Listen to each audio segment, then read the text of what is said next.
Yes, sir. Very happy morning to all.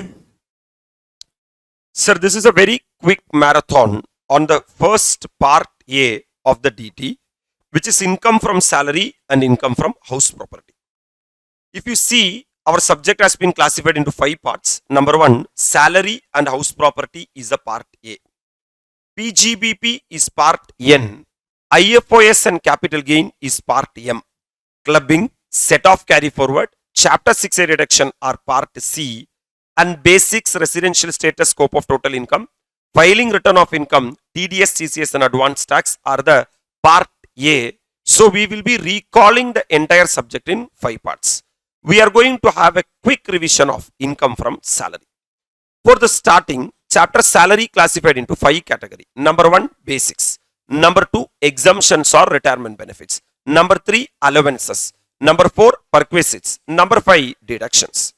Sir, basics is very simple. In that basics, you should understand that there should be employer-employee relationship. So, 2 parties should be there. One is employer and other is employee. And employee should get income from the employer to provide the services. Then that income will be taxable under the head income from salary is what the introduction we need now. These are the exemptions or retirement benefits. That means from the employer, employee may get lot of benefits such as 10(5), 10(10), 10(10)A, 10(10)AA, 10(10)B, 10(10)C, 10(10)CC, 10(11), 10(12), 10(30), 10(13)A and 10(14). Sir, what is 10(5)? Leave travel concession or leave travel assistance. Leave travel concession or leave travel. What this section is saying that sometimes employee may go for a tour. That tour expenses may be reimbursed by the employer. There are certain conditions for the tour, such as tour should be performed in India. An employee should go for tour with his family. And if that expense has been met by the employer, then that will not be treated as perquisite in the hands of the employee under section 10 subsection 5. So it is fully exempted. But the important point to be taken care is this exemption under 10(5) is applicable only under the optional tax regime. This is applicable only under the. That means if an employee is traveling through the default tax regime, LTC will be fully taxable. So there is no such exemption under 10(5) for the what tax regime? Default tax regime. So what this section is saying, quickly we will go through. It exempts the leave travel concession received by whom? Employee. From their whom? Employers. For proceeding to any place in India. Either on leave, so they can take leave and go for tour. Or after retirement from service, they can go for tour. Or after termination of his service, they can go for tour.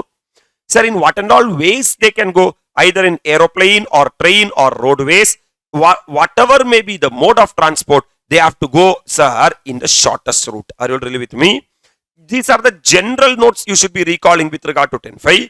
Exemption will be available for respect of how many journey? 2 journey in a block of 4 calendar years. Out of the 4 calendar years, 2 journey can be go. And that calendar year will start from 1986. Are you really with me? And if the employee is not able to go for a tour, sir, then it can be what forward? Carry forward. So where such travel concession or assistance is not availed by the individual, during any block of 4 calendar years, one such unavailed LTC will be carried forward to the immediately succeeding block of and will be eligible for what? Exemption. And exemption will be available for journey performed either by the employee or by his. So employee can go for tour or family can go for tour. Sir, what is family includes? Family includes individual, that is employee himself, or spouse, or children, or parents, or brothers, or sisters of the individual, or any of them, wholly or mainly dependent on the individual. That means these people should be dependent on the what? Individual. And this is very important condition they will always test in exam. Exemption shall not be available to more than 2 surviving child.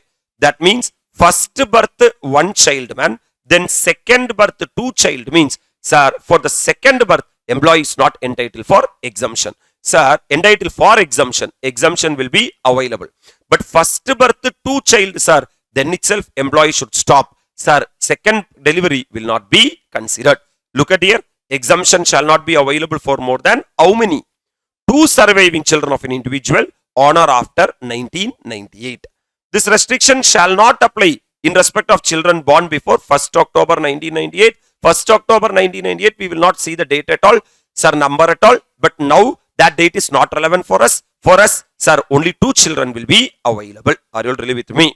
The most important takeaway is this section 10 subsection 5. Exemption will be available only under the optional tax regime, and there is no such section at all under the default tax regime. That's what 10 subsection 5, leave travel concession or leave travel assistance. Are you already with me? Coming to the second section called as section 1010 gratuity. What section 1010 gratuity is saying that sometimes employee may work for a very long time under an employer. So as a gratuity, love and affection, employer may say that keep this 10 lakhs or 20 lakhs with you. Are you already with me? Actually it is an expense for the employer that will be debited to the what account? P&L account. Sir, that will be allowed as a deduction under the head profits and gains of business or profession in the hands of the employer. Under section 36, subsection 1, clause 5, employer's contribution to the approved gratuity fund.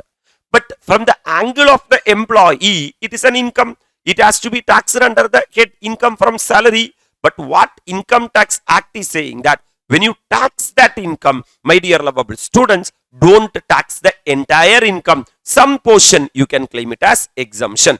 To what extent I can claim it as exemption? That is what explained in section 1010 gratuity. So have you all understood what is gratuity? It is a voluntary payment made by whom? Employer. In appreciation of the service rendered by whom? Yes, you have worked so much under me. Please keep this because of your sweat only I have earned this much of money. And in India, we are having payment of gratuity act, shortly called as POGA. POGA Act 1972 is a statutory recognition of the concept of what? Gratuity. Okay, fine. So who will pay the gratuity? Employer. Who will receive the gratuity? Employee. Right. That employee may be a government employee or non-government employee. If the employee received the gratuity is a government employee, that means during his life, for whom he would have done the work? For the government. So government only paid the gratuity. Now, if gratuity has to be included in the gross salary, for that gratuity, employee is liable to pay tax. For whom? To the same government. So Income Tax Act is saying that if any gratuity has been received by a government employee, it is fully exempted because it will lead to double taxation, unnecessary taxation. But if the employee is a what government employee? Non-government employee. We are ready to provide you some exemption. For example, if you are getting 10 lakh as gratuity, don't include 10 lakh as gross total income. You can reduce either 4 lakh or 6 lakh or 5 lakh. That amount we will tell you. That is based upon whether you are covered under the Payment of Gratuity Act 1972 or not covered under the Payment of Gratuity Act. If you are covered under the Payment of Gratuity Act 1972, you are a brilliant employee, fantastic employee because you are covered under some act. Then exemption will be least of the 3. Exemption will be statutory limit of 20 lakh. This is statutory limit. This limit has been fixed by the act. Are you all really with me? And actual gratuity received, whatever gratuity you are receiving, then 15 by 26 into last drawn salary into completed year of service. Sir, the same employee is not covered under the Payment of Gratuity Act 1972, then exemption is least of the 3, same statute limit of actual gratuity 1 by 2 into average of last 10 months salary immediately preceding the month of retirement into completed year of service. My dear lovable students, if you are covered employee or you may be non-covered employee, actually as per the act, who should have more benefit? Covered employee should have more benefit, right? That's why they are saying that in a month 30 days are there generally. Out of the 30 days, how many Sundays are there? 4 Sundays. So 30 minus 4 comes to 26. That's why 15 by 26. Otherwise, it will be 15 by 30. 15 by 30 is equal to, that's why 1 by 2 into. Because if an employee is not covered, Sunday benefit will not be available. If an employee is covered, Sunday benefit will be available. That is why 15 by 26. Into what drawn salary? Last drawn salary. Question arises, sir, what is salary? If an employee is covered means salary means basic salary plus DA.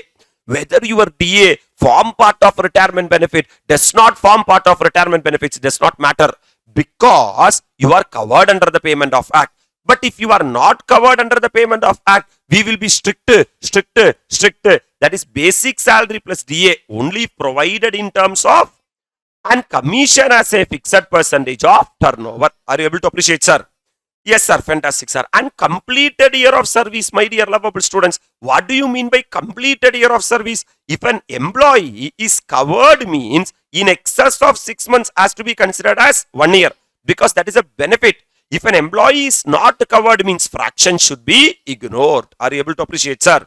So basically, sir, can we quickly recall gratuity? Gratuity can be received either by government employee or any gratuity received by government employee fully exempted. Any gratuity received by non-government employee, exemption is based upon whether is covered under the Payment of Gratuity Act 1972 or not covered under the Payment of Gratuity Act 1972. If an employee is covered under the Payment of Gratuity Act 1972, exemption is least of the three. Statute limit of 20 lakh. Actual gratuity received 15 by 26 into last on salary into completed year of service. If an employee is not covered under the Payment of Gratuity Act 1972, exemption is least of the three. Statute limit of 20 lakh. Actual gratuity received 1 by 2 into average of last 10 months salary immediately preceding the month of retirement into completed year of service. Are you really with me? In exam, we will get a point where they will say that gratuity received during the service is what? Fully taxable. You have to check that whether the employee is a working employee or the retired employee. Only for retired employee, provisions of 1010 will be applicable. Are you really with me?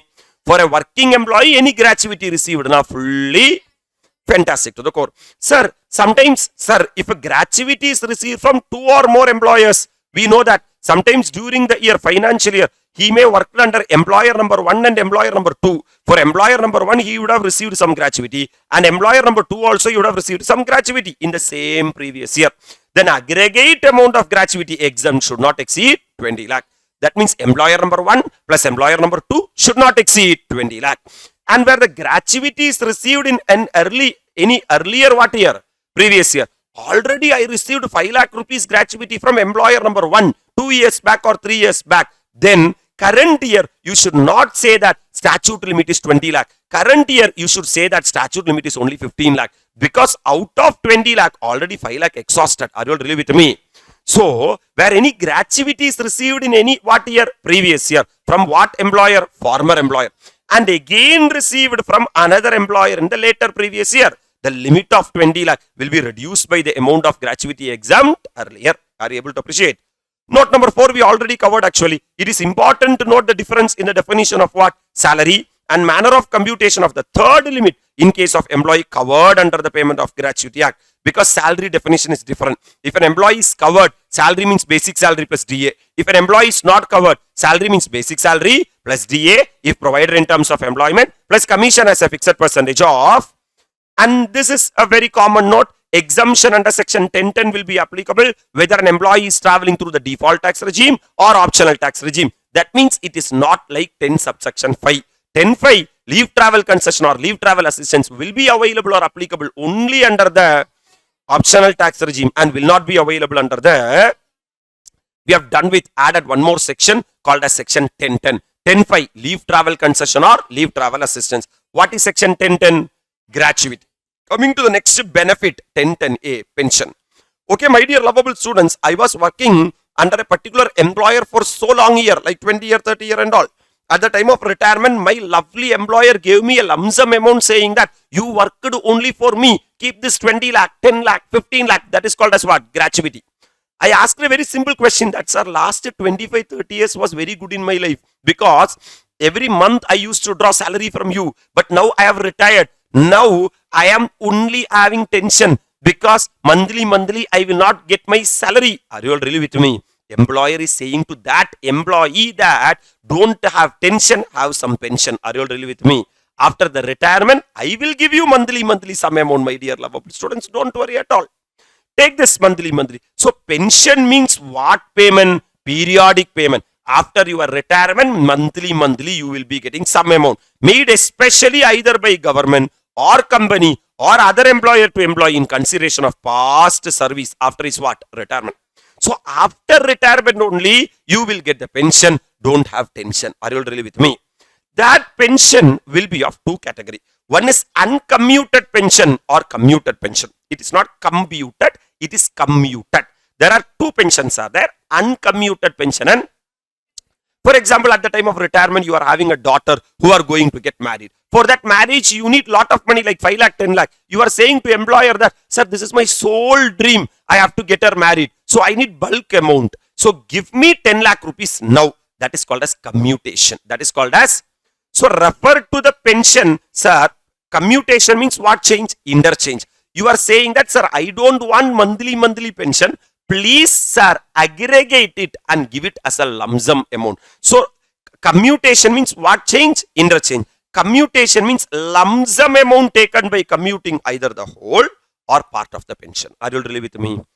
No, sir, I don't have daughter, sir. I don't have any specific expenses, sir. Give me, sir, monthly itself. That is called as what pension? Sir, refer to pension receive how? Periodically. It is fully taxable both in the hands of what employee and what employee? Government employee and, are you able to appreciate? So there are two type of pensions are there. Understand that one is commuted pension and other is uncommuted pension.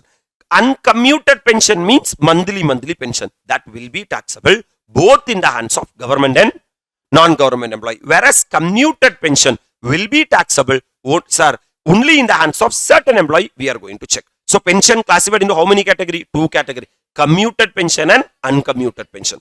Sir, this commuted pension, is it, sir, monthly or lump sum? Lump sum. Maybe received by what employee? So who is paying the commuted pension? Government. If it has been included as income, automatically that employee have to pay tax to the government itself. It will be like a double taxation, correct? Hence it is fully exempted. Comfortable. No, sir, I am a dash government employee. I commuted the pension. Then Act is asking you a question. Are you receiving gratuity? Not receiving gratuity. If you are receiving what? Gratuity. Already you got gratuity. Now you are getting what also? Pension also. Then you are having double income. You are having, that means you are not a chota wala. You are a bada wala. If you are a bada wala, we will not give you more exemption. We will not give you. That means commuted pension received. For example, 3 lakh rupees is the what received? Commuted pension received. Lump sum amount received. Question is saying that this 3 lakh is 60% commutation. This 3 lakh is.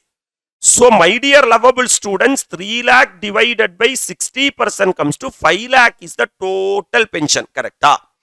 On that, 1 by 3 of the what pension? Total pension. That means 5 lakhs divided by 3 comes to 1,66,667 is the exemption you are entitled to get. So from 3 lakh, if 1,66,667 goes means 1,33,333 will be the what pension? Taxable pension. Assume with these figures. Are you all really with me? The same 3 lakh has been received by a person who are not receiving what? Gratuity. That means I am having, sir, I don't have gratuity. I am having only, that means I am a beggar. I don't have much money. So please don't tax me more. Tax me less. That means I need more exemption. That's a logic. Are you able to appreciate? Then 1 by 2 of the what pension? Total pension. What is the total pension? 5 lakh. 5 lakh into 1 by 2, 2,50,000. So from 3 lakh, if 2,50,000 goes means 50,000 will be the taxable pension. Because this guy does not have the gratuity. So taxable pension should not be high. Taxable pension should be less. That's why 50,000 is taxable. Are you able to appreciate? Now, general notes. Sir, exemption under section 1010A, sir, in respect of commuted pension is available to an assessee irrespective of the regime under which he pay tax. Sir, why they are talking only about commuted pension? Because uncommuted pension is taxable both in the hands of what and what employee? For uncommuted pension, there is no concept of 1010A at all. 1010A is applicable only for the commuted pension. Are you really with me? Why, sir, uncommuted pension is taxable? Let me ask you a simple logical question. If you are a government employee, if you are getting monthly salary, is that salary taxable or exempted in the hands of the government employee? Generally, for a government employee, monthly salary taxable or exempted? Taxable. The same way pension is also taxable. Because pension, salary means before retirement. Pension means what? after retirement. So if you are getting monthly, whether you are a government employee or non-government employee, it is fully taxable. And there is no connectivity between uncommuted pension and section 1010A. 1010A cover only what pension? Commuted pension. Whether you travel through the what route or what route?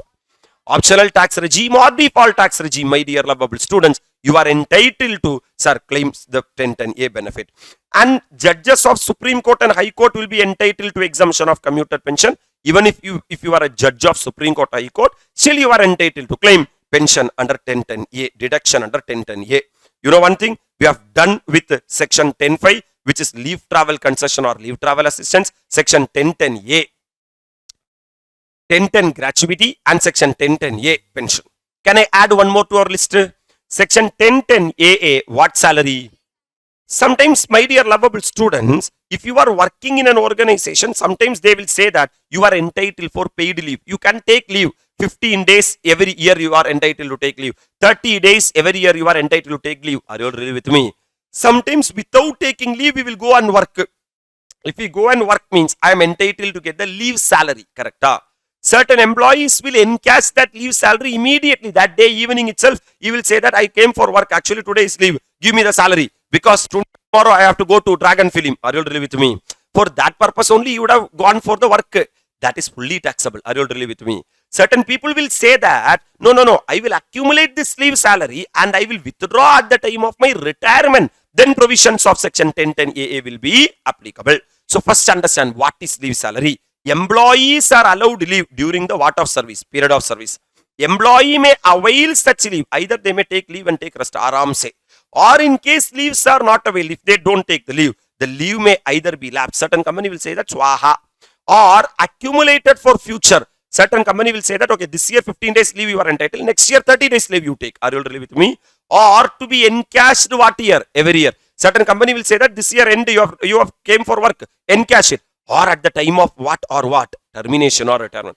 If that encashment is happening at the time of termination or retirement, my dear lovable students, then provisions of section 1010AA will be the payment received on account of encashed on unavailed leave would form part of the salary generally. On an year-by-year basis, encash means it will form part of salary. So leave salary can be received either by government employee or what employee? Non-government employee. If any leave salary has been received by government employee, it is fully exempted. Why? Because without taking leave, the employee has worked for the government. So government is only paying the leave salary. So no need to include again in the salary because the salary will shoot up. Again is liable to pay more tax to the government. Government is saying that it is fully exempted. But if you are a non-government employee, statutory limit of 25 lakh. This is an amendment not now in the last act. Statutory limit of 25 lakh. Statute limit of an actual leave salary received last 10 months salary immediately preceding the month of retirement. Cash equivalent of leave credit calculated at the rate of 30 days per annum for every completed year of service. As you all know that statute limit is a limit fixed by government. So statute limit of 25 lakh. Actual leave salary received means whatever amount you received because least of the four only will be allowed as deduction. Correct? What government is saying that, sir, for example, at the time of retirement, my dear lovable students, for example, you retired in the month of February. Leave February. What is it? Just before month? January. Sir, you take the last 10 months of retirement. You take the last 10 months of retirement. In this last, how much month? 10 month. What is your salary you calculate? This is the maximum amount you should withdraw as what salary? Leave salary at the time of retirement. That's what last, how much month salary? 10 months salary. Immediately preceding the month of retirement. So leave the month of retirement. Before that, take how much month? 10 months. You calculate the salary for that. You may ask a question, sir, what is the definition of salary? Simple definition. Salary means basic salary plus DA. If provided in terms of employment plus commission as a fixed percentage of, then you will be getting some value for the last how much month? 10 months. Government is saying that your leave salary should not exceed this figure. Last how much month salary? 10 months salary. Then, sir, for example, every month you are entitled for 30 days leave. You assume. How many days leave? You have worked for example, 25 years in a company. So 25 into 30 means totally 750 days you are entitled for leave. Entire 750 days you won't come for work. Really you will go take some leave. For that and all, you won't get what salary? Leave salary. Are you able to appreciate? Out of this 750 days, assume that you have taken, my dear lovable students, 250 days leave. That means 750 minus 250 means how many days? This is called as leave credit. This is called as what? That means how many days balance I am having is called as what credit? Leave credit. For example, have you valued your last 10 months salary? Yes, sir. Which is nothing but basic salary plus DA if provided in terms of employment plus commission as a fixed percentage of turnover. Are you all really with me what I am talking to you? Assume that this you got as 1 lakh. The answer you got it as 1 lakh. That means, sir, what is the per month salary? 10,000 rupees is the per month salary. Because last 10 months salary comes to 1 lakh. If that is the case, every month the salary comes to 10,000. Now, how many days you are entitled to leave? 500 days. So, 500 divided by 30 days comes to how much months more or less? It is 16.67 months. Are you all really with me? That means 16.67 months you have gone for the work without taking leave. So, for this 16.67 months, are you liable to get the leave salary? For every month, how much is the leave? 10,000 rupees is the salary at the time of retirement. That means 1,66,667 is the amount you are entitled to get it as what salary? Leave salary. Now you read it, sir, dash equivalent, cash equivalent. How much equal to cash? This is what equal to cash. Cash equivalent of what? What credit? Leave credit. What is leave credit? How much leave eligible for me minus leave taken will give me the what credit? But that should be calculated at how much days per annum? 30 days per annum. Sometimes employer may say that, question may say that you are entitled for 45 days in a year.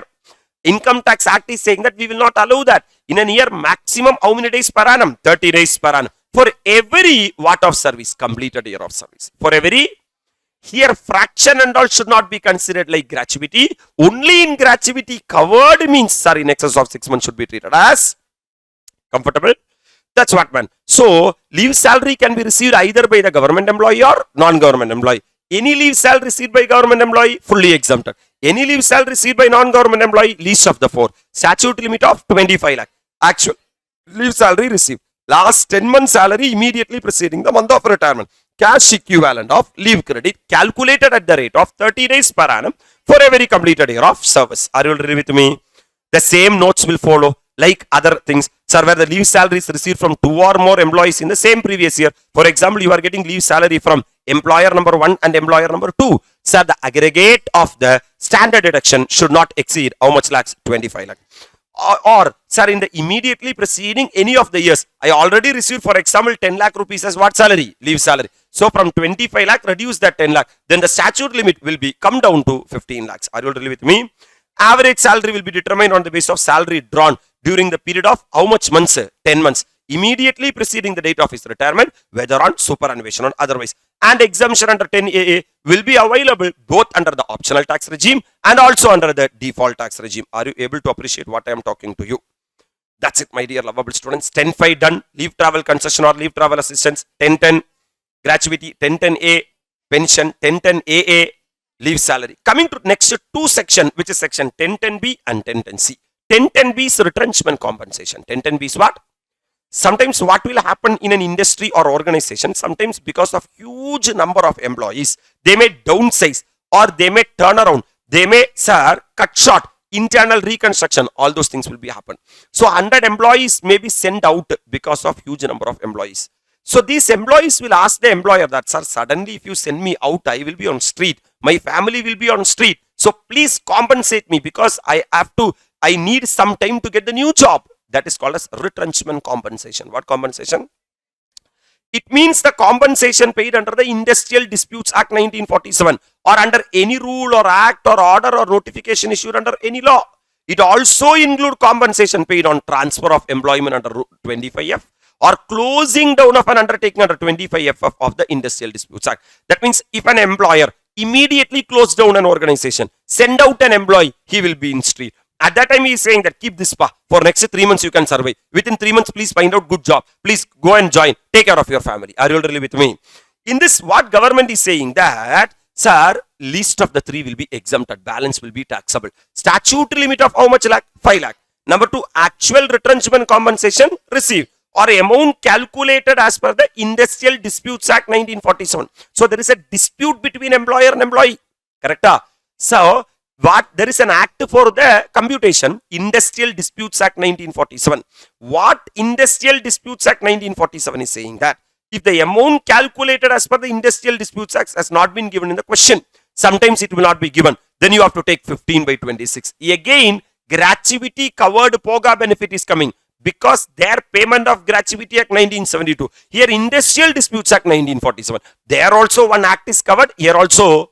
So wherever act is covered, we are ready to provide Sunday benefit. Are you all really with me? That's why 15 by into average of last how much month salary. Like leave salary, we will not take the last 10 months salary and all. We will take only the into completed year of service and part thereof in excess of how much month? 6 months. Because this is the second place where in excess of 6 months, we are ready to take it as 1 year. Because why? Logic symbol. Here also one act is covered. Like our POGA 1972. Comfortable, sir? The above limit do not apply if the compensation is paid under a central government approved scheme or a special protection of workers act and all. Then it will be fully exempted generally. Because if government paid all those stuffs means no need to see any other thing. Are you all really with me? These and all NSR things. Simple man. Exemption under 1010B is available irrespective of the what regime? Tax regime. That is whether you are traveling through the default tax regime or optional tax regime, you are entitled to claim exemption under section 1010B, which is technically least of the three. Number 1, statutory limit of 5 lakh. Actual retrenchment compensation received. Amount calculated as per the Industrial Disputes Act 1947. If amount calculated as per the Industrial Disputes Act 1947 has not been given in the question, then we have to work it as 15 by 26 into average of last 3 months salary into completed year of service or in excess of 6 months. Can I proceed, sir? Sir, we have done with, sir, 10-5 leave travel concession or 10-10 gratuity, 10-10A pension, 10-10AA leave salary, 10-10B retrenchment compensation, 10-10C coming to VRS. Sir, why are you shutting down the business? I am shutting my job. Are you really with me? Employee is coming and saying to the what that? Employer that, sir, now my age is 50 years, sir. I am having service till 65 years. If I work till 65 years, I will become an old piece. Are you really with me? I will not be active. I will come and sleep only. I am ready to take VRS. If you are giving me 20 lakh rupees now, it's like a, sir, good deal for the employer. Because if that old employee leaves that place means employer can appoint a surusurupana young, correct? Then he will work more and from that young employee, employer will get more potential. Are you all really with me? So by that way, he can make more profit. Then that 20 lakh can be compensated. Are you all really with me? So lump sum payment or otherwise received by an employee at the time of VRS, voluntary retirement, will be taxable as profit in lieu of salary. Profit in lieu of salary. It's like a profit to the employee because he's not earning that amount by completing the job. He's getting a compensation because of terminating the job. So that is a profit. That profit will not be taxable under PGBP. That profit will be taxable under the head salary, my dear lovable students. Here also, exemption is least of the 4. Statutory limit of how much lakh? 5 lakh. What government is saying that maximum you get only how much lakh? 5 lakh. Actual VRS received and last drawn salary into 3 into completed year of service. Last drawn salary into remaining. Look at here, my dear lovable students. If you are going to take a VRS, it's based upon how much years you have worked, how much years you have left. Are you all really with me? That means I experienced a person. I told one example. My service limit is 65 years, but I have retired on the age of 50 years. That means last drawn salary into 3 into completed year of service. Last drawn salary means at the time of taking VRS, what salary I have drawn. What government is saying that you take 3 times of that. You take maximum 3 times of that into what year of service? Completed year of service. This is your experience. How many years? 50 years. Or last drawn salary into remaining months of service. What is the last drawn salary you have made? Into what extreme you have to complete from here if you work. If I work, I will be work for next 15 years. Correct? So that That's why they are saying either the third limb is already completed, fourth limb is to be completed. Are you really with me? So my dear lovable students, statutory limit of 5 lakh, actual VRS received, last drawn salary into 3 into completed year of service, last drawn salary into remaining months of service. Comfortable? Simple. Sir, if it is retrenchment compensation, employer is sending out to the employee. If it is VRS, employee is going out. Whatever may be the case, employee will say Tata, bye bye. Sir, Tata, show the Tata, because statute limit is 5 lakh. Are you really with me? Whether it is 1010B retrenchment compensation, statute limit is 5 lakh. 1010C VRS, statute limit is how much lakh? 5 lakh. Are you really with me? Only if you are taking VRS from these places, you are entitled to enjoy 1010C. Like central government, state government, or what authority? Local authority. Or all companies, statutory corporation and authorities, cooperative society, university establishment incorporate under a central or a provisional act, including IIT or IIM. If you are taking VRS from these places, you are entitled for exemption under section 1010C is what the discussion. Are you really with me? And this exemption restriction, this exemption is only one time during the what of the SSC? Lifetime. In lifetime, you can enjoy only 1010C once. If already taken a VRS, that's it. Next time you are going you are joining somewhere and you are saying that I am taking again VRS and I am getting compensation, paid fully tax. Are you agree with me? And no exemption if relief is allowed under section what? 89. If you claim relief under section 89, you are not entitled to claim exemption under section 1010C, and this 1010C will be available both under the default tax regime and also under the optional tax regime. Till now, only one different section we have studied called as 10.5, leave travel concession or leave travel assistance. That you will be get only under the, not under the default tax regime. Are you able to appreciate? Yes, sir. Now we are going to talk about 1010CC, which is tax on non-monetary perquisite. Tax on, sometimes employer is there and employee is there. My dear lovable students, employer will provide perquisite to the employee. Like he may give motor car, he may give rent-free accommodation, he may give medical facility, etc., etc. Are you all really with me? It is a benefit which has been extended by the employer to the what? Employee. Employee may feel that, sir, please don't give all these benefits to me, because if you give all these benefits, this will be treated as perquisite and this will be included in my gross salary. Automatically my gross salary will include and I am liable to pay more tax. Correct? So what employer will say that, don't worry man, I will give the car and even the car for tax also I will pay. So actually this has to be treated as what? Perquisite.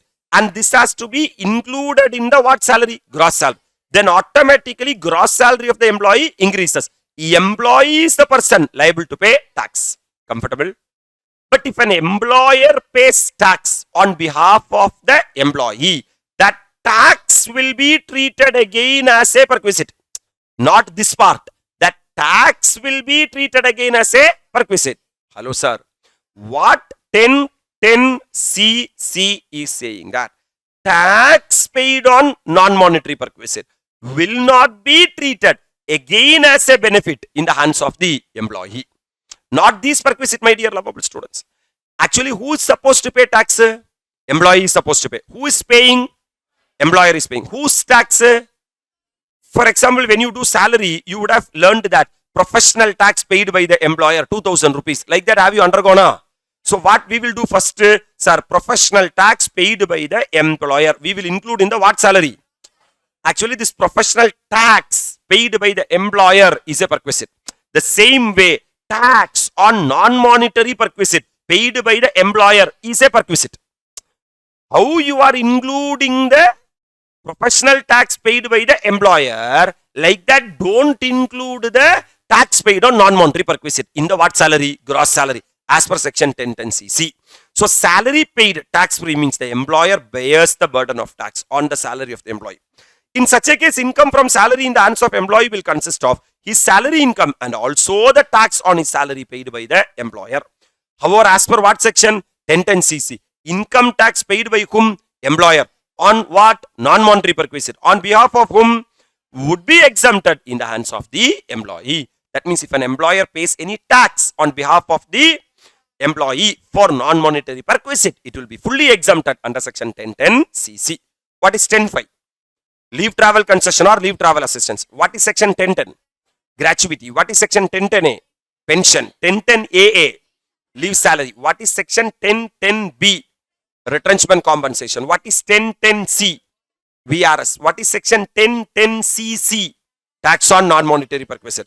Coming to the next very important concept, man, Provident Fund. We are having 4 types of Provident Fund: statutory Provident Fund, public Provident Fund, recognized Provident Fund, and unrecognized Provident Fund. These are like bucket.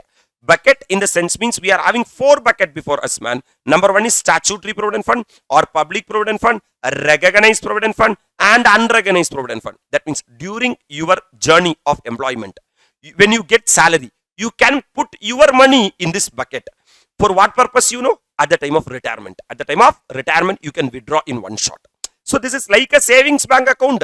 Sir, instead of the savings bank account is holded by the bank, this bucket is holded by the government. That is the only difference. Are you all with me? So every bucket is recognized by some act. Provident Fund Act 1925, Public Provident Fund Act 1968, EPF and Miscellaneous Provisions Act 1952. It is not recognized by PCAT or CAT. That is why unrecognized what fund? Provident Fund. Sir, if employee is getting 1 lakh rupees salary, for example, out of this 1 lakh rupees, 10,000 rupees he will be putting in any of the Provident Fund. Are you all really with me? Because it is his savings. At the time of retirement, in one shot, he will withdraw. So, what employer will say that, hey, you are working only for me, no. So, if you are contributing 10,000, even myself also will contribute 10,000 for you. Even though it is an expense for me, don't worry. I will pay you 1 lakh rupees salary. In addition to that, for your benefit, I will contribute 10,000 rupees for the what fund also? Provident Fund also. I know that that is an expense for me, that I will debit to my P&L account and that I will claim it as a deduction while calculating the profits and gains of business or profession. Are you really with me? So my cost will not be 1 lakh rupees salary. My cost will be 1 lakh 10,000 rupees salary. Are you able to appreciate? So to this bucket, employees 10,000 will come and fall, and also employers 10,000 will come and fall. Are you really with me? This bucket owner is employee and bucket owner is not the employer. Are you really with me? Come on, man. So who and all will contribute? Employer and employee. This is public provident fund. Generally, employer will not contribute. That's why any SSC. And recognized provident fund means employer and employee. And even for unrecognized provident fund will be contributed by the employer and employee. Are you able to appreciate? How many bucket? 4 bucket. Number 1, statutory provident fund, public provident fund, recognized provident fund, unrecognized provident fund. Right, sir?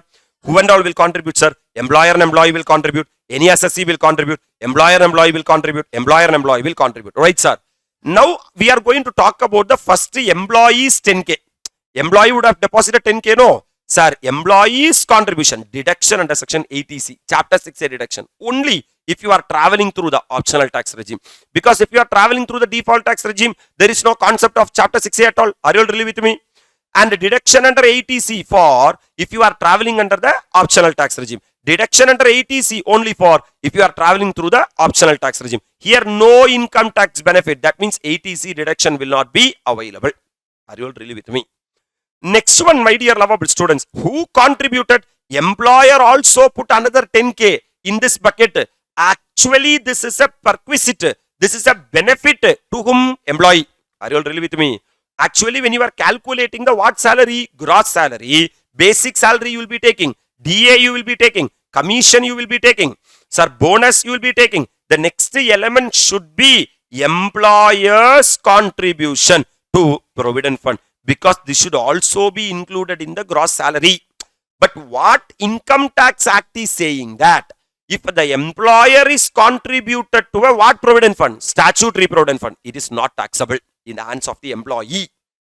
What Income Tax Act is saying that let him put in that bucket. You don't worry. Who don't worry? Employee don't worry. Don't treat it as a perquisite. Don't treat it as an income. Here not applicable. Generally, employer will not contribute to the public provident fund. Are you all really with me? And here, amount exceeding how much percent of salary is taxable? That means employer can contribute up to 12%. Sir, if he is contributing 14%, that 2% will be treated as perquisite. Are you all really with me? Then we have to include in the gross salary. Here, not taxable at the time of contribution. Because this is HSAL concept. What concept? Let him put now. Because if he is putting now, the amount will be very small. We are not going to tax it now. Let it accumulate. Then we will be taxing at the time of withdrawal. Lump sum. Sir, are you all really with me? Now, sir, in this bucket, whose money is there? Whose money is there? Employer's money is there. Employee's money is there. Kattayama kutti potru illaya. Interest credited on the whose contribution? Employee's contribution. First, sir, fully exempted. It is fully. So, on this 10,000, if you are getting any interest means it is fully exempted. Super fantastic, sir. Here also fully what? Exempted. Here exempt up to how much % per annum? Any excess is taxable under 17 subsection 1. That means there is a limit. Can employer contribute any amount to RPF? No. He can contribute only up to 12% of salary. On that 12% of salary, interest amount should not exceed 9.5%. Are you able to appreciate, sir? And this will be taxable under the head what? IFOS. Whose contribution? Employee's contribution. That year taxable under the head IFOS. Now, whose 10,000 are also there? Employer's 10,000. That will also give interest. Interest credited on employer's contribution. It is fully exempted because this is what Provident Fund? Statutory Provident Fund. Generally, Statutory Provident Fund will be applicable to government employees. And private employees, recognized Provident Fund will be applicable. Are you all really with me? And this bucket is held by government. So, instead of you putting the contribution in some other place, employees are putting the paisa in with the government. That means government is getting the benefit. So, government is saying that we are only paying the interest. So, it is fully exempted. Are you all really with me? If you don't contribute to Provident Fund, we have to go and borrow somewhere. That means we have to pay what? Interest. Now, since you contributed and accumulated money with us during your tenure of service, we have certain fund to work the India. Are you all really with me? So, we no need to borrow money from outside India or India. So, we are not liable to pay interest. Since you saved interest for us, we are saving tax for you. Are you all really with me?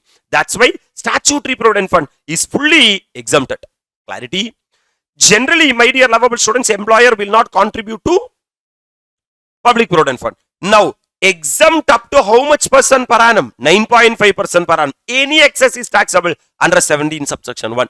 That means in the recognized Provident Fund, this is recognized. What man? Recognized. So, this is generally followed by the private employees. So, you will go and take permission from the sir, EPF and Miscellaneous Provisions Act. You will get the recognition from the Commissioner of Income Tax, Principal Commissioner of Income Tax. And he will say that employer can contribute up to 12% of salary. Even employee can also contribute. But on that contribution, interest amount should not exceed 9.5%. Both on the employee's contribution and also on the employer's contribution. Are you all really with me? Now, sir, in the unrecognized Provident Fund, actually unrecognized Provident Fund, you are not supposed to put the money at all. Correct? If employee put the money, for that no ATC. On that, if the employee got interest, that will be taxable under IFOS. If the employer put, it's a HCIL concept. And for that employer's contribution also you will get interest. That will not be taxable at the time of credit because this is what CIL concept. Now, fine, fantastic to the core. Employee is going to retire. At the time of retirement, whatever money he contributed, whatever interest on his NSR depositing, and whatever money employer contributed, and on that he will get the interest. All the 4 components he will be withdrawing. Are you all really with me? Withdrawal at the time of resignation or what? Termination. It is fully exempted under section 1011. It is fully exempted under section 1011. Sir, it is fully exempted under section what? 1011. Are you all really with me? The next one, exempt under section what? 1012. Subject to certain condition detailed in the chart below. If you are withdrawing from recognized Provident Fund, it is exempted under section 1012, but you have to satisfy certain condition. If you satisfy certain condition, then it will be exempted. Otherwise, it will be taxable. But here, 2 people contribution will be there inside the URPF. Can you say whose and whose? Employee's contribution and employer's contribution. 4 components will be there. Employee contribution, employee interest, employer contribution. Idhila employee contribution, employee interest would have already taxed. So, employee contribution and interest is not taxable at the time of withdrawal. If you are taxing now, it will lead to double taxation. Are you able to appreciate? Anna, we are following what CIL concept? Which CIL concept? For whose contribution? That is employer contribution and interest is taxable as profit in lieu of salary. Are you able to appreciate, sir? As we discussed that in the recognized Provident Fund, employer can contribute only up to maximum what % of salary?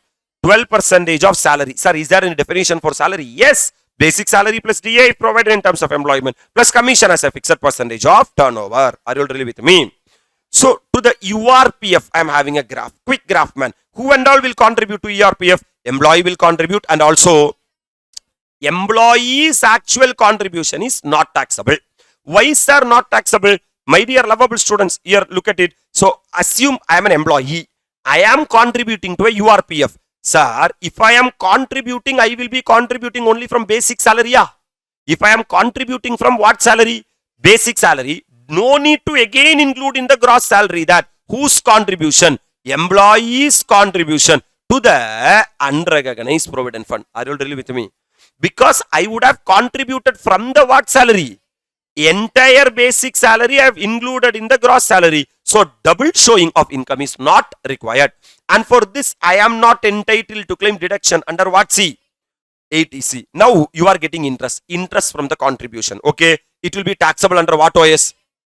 That's it. Now whose contribution? Actual contribution. Taxable under the salary when? In the year of receipt. Because it is a what sale concept. But interest on contribution will be taxable in the year of receipt. So employer's contribution and interest on employer's contribution will be taxable in the year of withdrawal, not in the year of contribution. Can I proceed? Okay, man. Sir, we talked about section 1011 and we talked about section 1012. What is 1011? Statutory provident fund or public provident fund. Is there any condition for statutory provident fund or public provident fund? No. You can withdraw and it will be fully exempt under section 1011. Whereas if you are withdrawing from section 10 subsection 12, that is recognized provident fund, these conditions should be satisfied. What condition? You know, employee render continuous service of at least how many years? Check that. Have the employee worked under a particular employer for at least how many years? Answer may be yes or no. If it is exempted, it is fully exempt under section 10 subsection 12. That is the only basic condition you are supposed to be satisfied. That means in the recognized provident fund, money should be there for at least.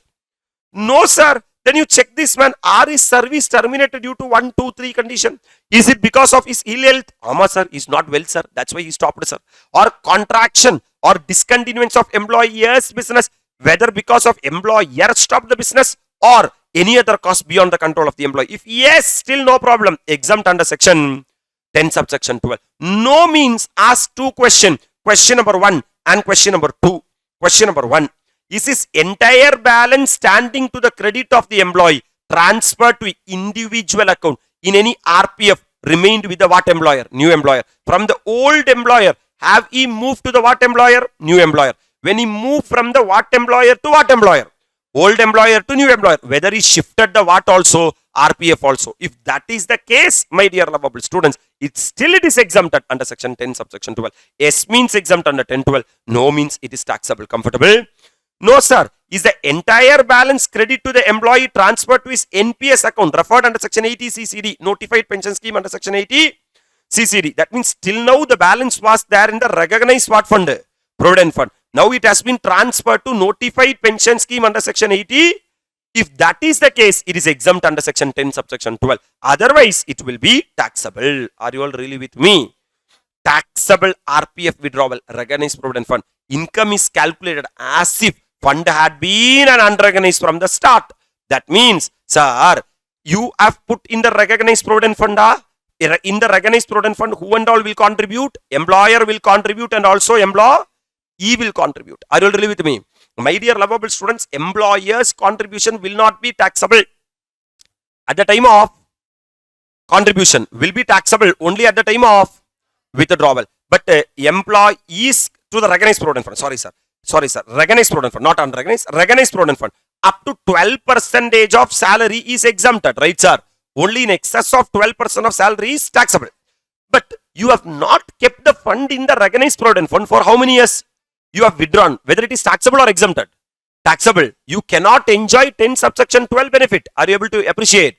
Then, if that is the cases, the consequence are up to 12% you would have been exempted. That will also be taxable in the year of withdrawal. That's what they are saying. Taxable RPF withdrawal.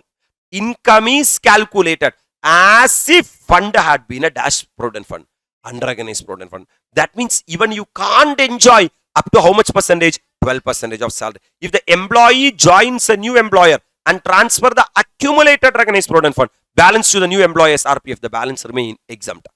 That means if you are moving from old employer to the new employer, if you are going to the new employer, you take even the RPF account also. fully exempted under section 10 subsection 12. Service period with the previous employer count towards the 5-year requirement for exemption. That means you have to provide service at least for how many years? 5 years. In that, old employer plus new employer should be how many years? Means 5 years. Are you able to appreciate or understand what I am talking to you? That means, my dear lovable students, they have created a lot of confusion recently. What they are saying that I will consolidate this and I am moving into that discussion.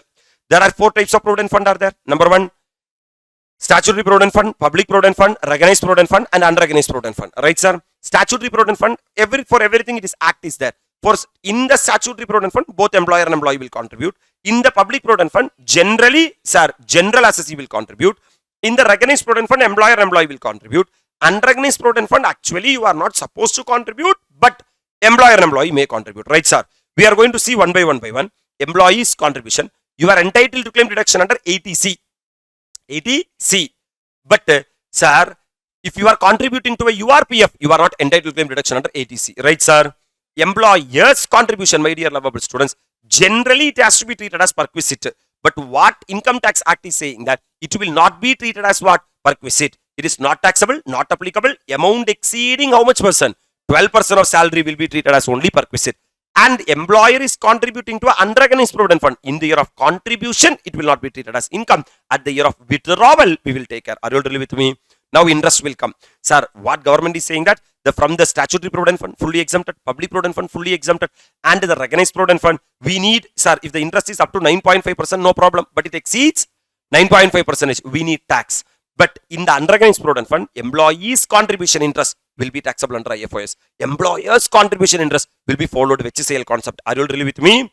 And at the time of withdrawal, generally 1011 fully exempted, 1011 fully exempted. RPF, we will check that. Have you serviced for minimum 5 years? If yes, it is fully exempted. If no, we will check that whether you have satisfied all the conditions or not. If yes, it is exempted. Otherwise, it will become taxable. Once it becomes taxable, it will be treated RPF as URPF. Are you really with me? And if you are withdrawing from what? URPF, then we will check that employees' contribution, interest on employees' contribution, employers' contribution, interest on employers' contribution. Employee and interest will not be taxable because already we have taxed it. But employers' contribution and interest will be taxable because we have not taxed it earlier. This is the first time. This was the stand of government till now. But they have, sir, recently amended the entire stand from April 1, 2021. From April 1, 2021, they are asking a question that why we have to give exemption for provident fund? Because, sir, instead of if you are putting money in the bank, if you get FD, that FD interest is taxable under IFOS. But since you are giving money to us, we are giving interest to you, and that interest is fully exempted under 1011. That interest is fully exempted under 1012. We are having loss. So government said that we are going to set a benchmark. We are going to set a new limitations. Sir, you have to be very careful this area. If an employee's annual contribution to the PF is exceeding how much, man? 2,50,000. Then the interest earned on such excess contribution is what? Taxable. Assume, think, you are an employee. You are contributing to the provident fund more than 2,50,000. For example, 4 lakh rupees you contributed. Contribution classified into 2 categories, 2.5 lakhs and 1.5 lakhs. You are getting interest for this 2.5 lakhs. My dear lovable students, fully exempted. Fully? But you will be getting interest for this 1.5 lakhs. It is fully taxable. Are you all really with me? If the contribution is made without any employer contribution, that is to the statutory provident fund or public provident fund or recognized provident fund, who has not contributed? Employer has not contributed. Only who has contributed? Employee has contributed. Then the annual limit is how much lakh? That means up to 5 lakh, we will not tax the interest. But if you are contributing 6 lakh, 5 lakh will be exempted. Interest on 1 lakh will be taxable. Are you able to appreciate? That is, interest earned on contribution below this limit is exempt from tax. And further interest accrued on contribution made before March 31, 2021, because all this amendment came from April 1, 2021, is fully exempted. So before this cutoff date, whatever interest you are getting will be fully exempted, because this limit will be applicable from 1st of April 2021. Right? Without any monetary limit for contribution, even it is accrued after this date. In simple words, one line. Rupees 5 lakh, if there is no, whose contribution? Employer's contribution. Employer is not contributing to PF. Only who is contributing? Employee is contributing. You have to check that how much he contributed annually. Sir, the limit is how much lakh? 5 lakh. For example, he contributed only how much lakh? 4 lakh. And he is getting interest, fully exempted. Sir, he contributed 7 lakh.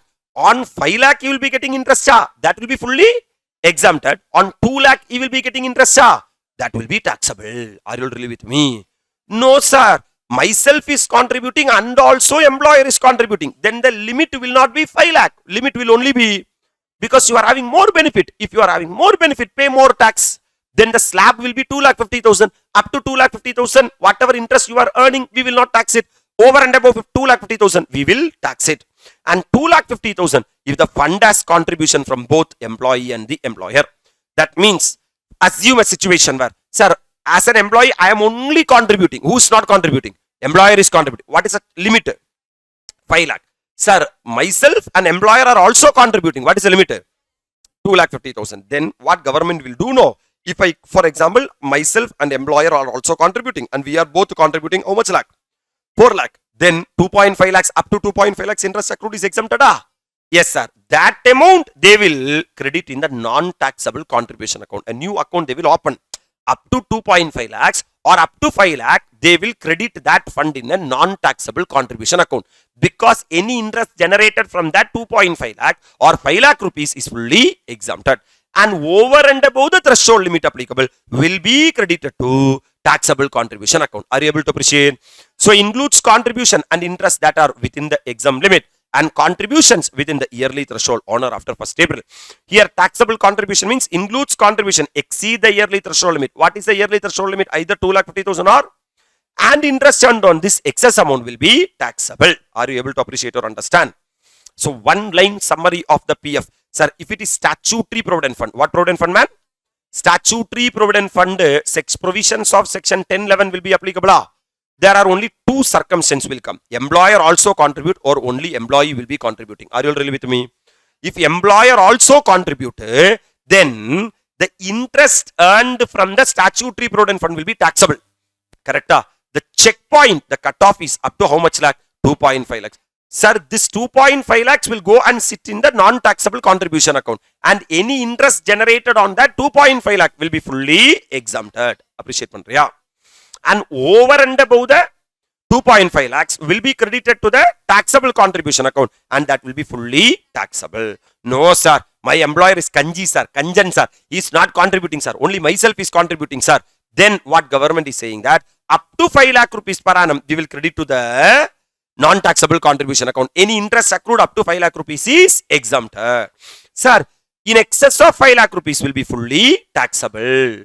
I am not talking about, for example, 6 lakhs if an employee contribute 5 lakh and 1 lakh. This 1 lakh is not taxable. I am not talking about the 1 lakh. Interest generated on the 1 lakh is taxable. This is all our interest provision. Are you able to appreciate, sir? Now, recognized provident fund. Why, sir? Because to the public provident fund, anyway, employer generally will not contribute. Are you all really with me? Yes, sir. Recognized provident fund. Here, double benefit is, double checking is there. You have to understand clearly what is double checking. Assume who also contribute? Employer also contribute. What is the threshold limit? 2.5 lakhs. For example, 4 lakh rupees contributor. Classified into two category. 2.5 lakhs and 1.5 lakhs. This 2.5 lakhs will be credited to which account? Non-taxable contribution account, and this will be taxable contribution account. Any interest accrued or arise on this 2.5 lakhs will be fully exempted. Like that, you should not think, because this is what account? That interest should not exceed 9.5% per annum. That is what you are supposed to do is, sir, on first 2.5 lakhs is there, interest is there. For example, if it is 10%, now that 0.5% will be taxable. But in excess of 2.5 lakhs, how much lakh rupees? 1.5 lakhs. Even from base 1%, it will be fully taxable. Their 9.5% benefit will not be available. Are you able to appreciate? Whereas own contribution, who only contributing? Employee only contributing. Up to how much lakhs per annum? 5 lakhs per annum is fully exempted, subject to a 9.5%. If that is 12% interest, then 2.5% interest will be taxable. And the balance over and above 5 lakh, irrespective of 9.5%, it is fully taxable. Are you able to appreciate what I am talking to you? That's it, my dear lovable students. 10.11 and 10.12 comes to an end. What is 10.5? Leave travel concession or leave travel assistance. What is section 1010? Gratuity. What is section 1010A? Pension. 1010AA. Leave salary. What is section 1010B? Retrenchment compensation. What is section 1010C? VRS. What is section 1010CC? Tax on non-monetary perquisite. What is section 1011? Statutory Provident Fund or Public Provident Fund. What is section 1012? Recognized Provident Fund. What is section 1013? Superannuation Fund. How you have deposited your money in the PF account. The another account is the Superannuation Fund account. What account? Nothing. You are withdrawing from the Superannuation Fund account. Any payment received by an employee from the approved what fund? Superannuation. Shall be exempt if the payment is made on the death of the beneficiary. You died. You got money. Then it is fully exempted under section 10 subsection 13. Or payment received by employee in place of or commutation of annuity when they retire at a specified age or become incapacitated before retirement. That means I retire. At the time of retirement, I withdraw money from the Superannuation Fund because at the time of retirement, I need money. For that only I deposited money in the Superannuation Fund. Then it will be fully exempted under section 10 subsection. If a refund of contribution is made up to the death of beneficiary, it is what exempted? Tax exempted.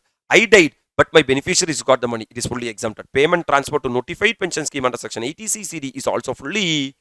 This is a one-line summary, man. Sir, even to the approved what fund? Superannuation Fund. Who will contribute money? Both employee and employer will contribute money. Yeah. Employee's contribution. You can claim deduction under what? C. If you are traveling through the optional tax regime, are you really with me?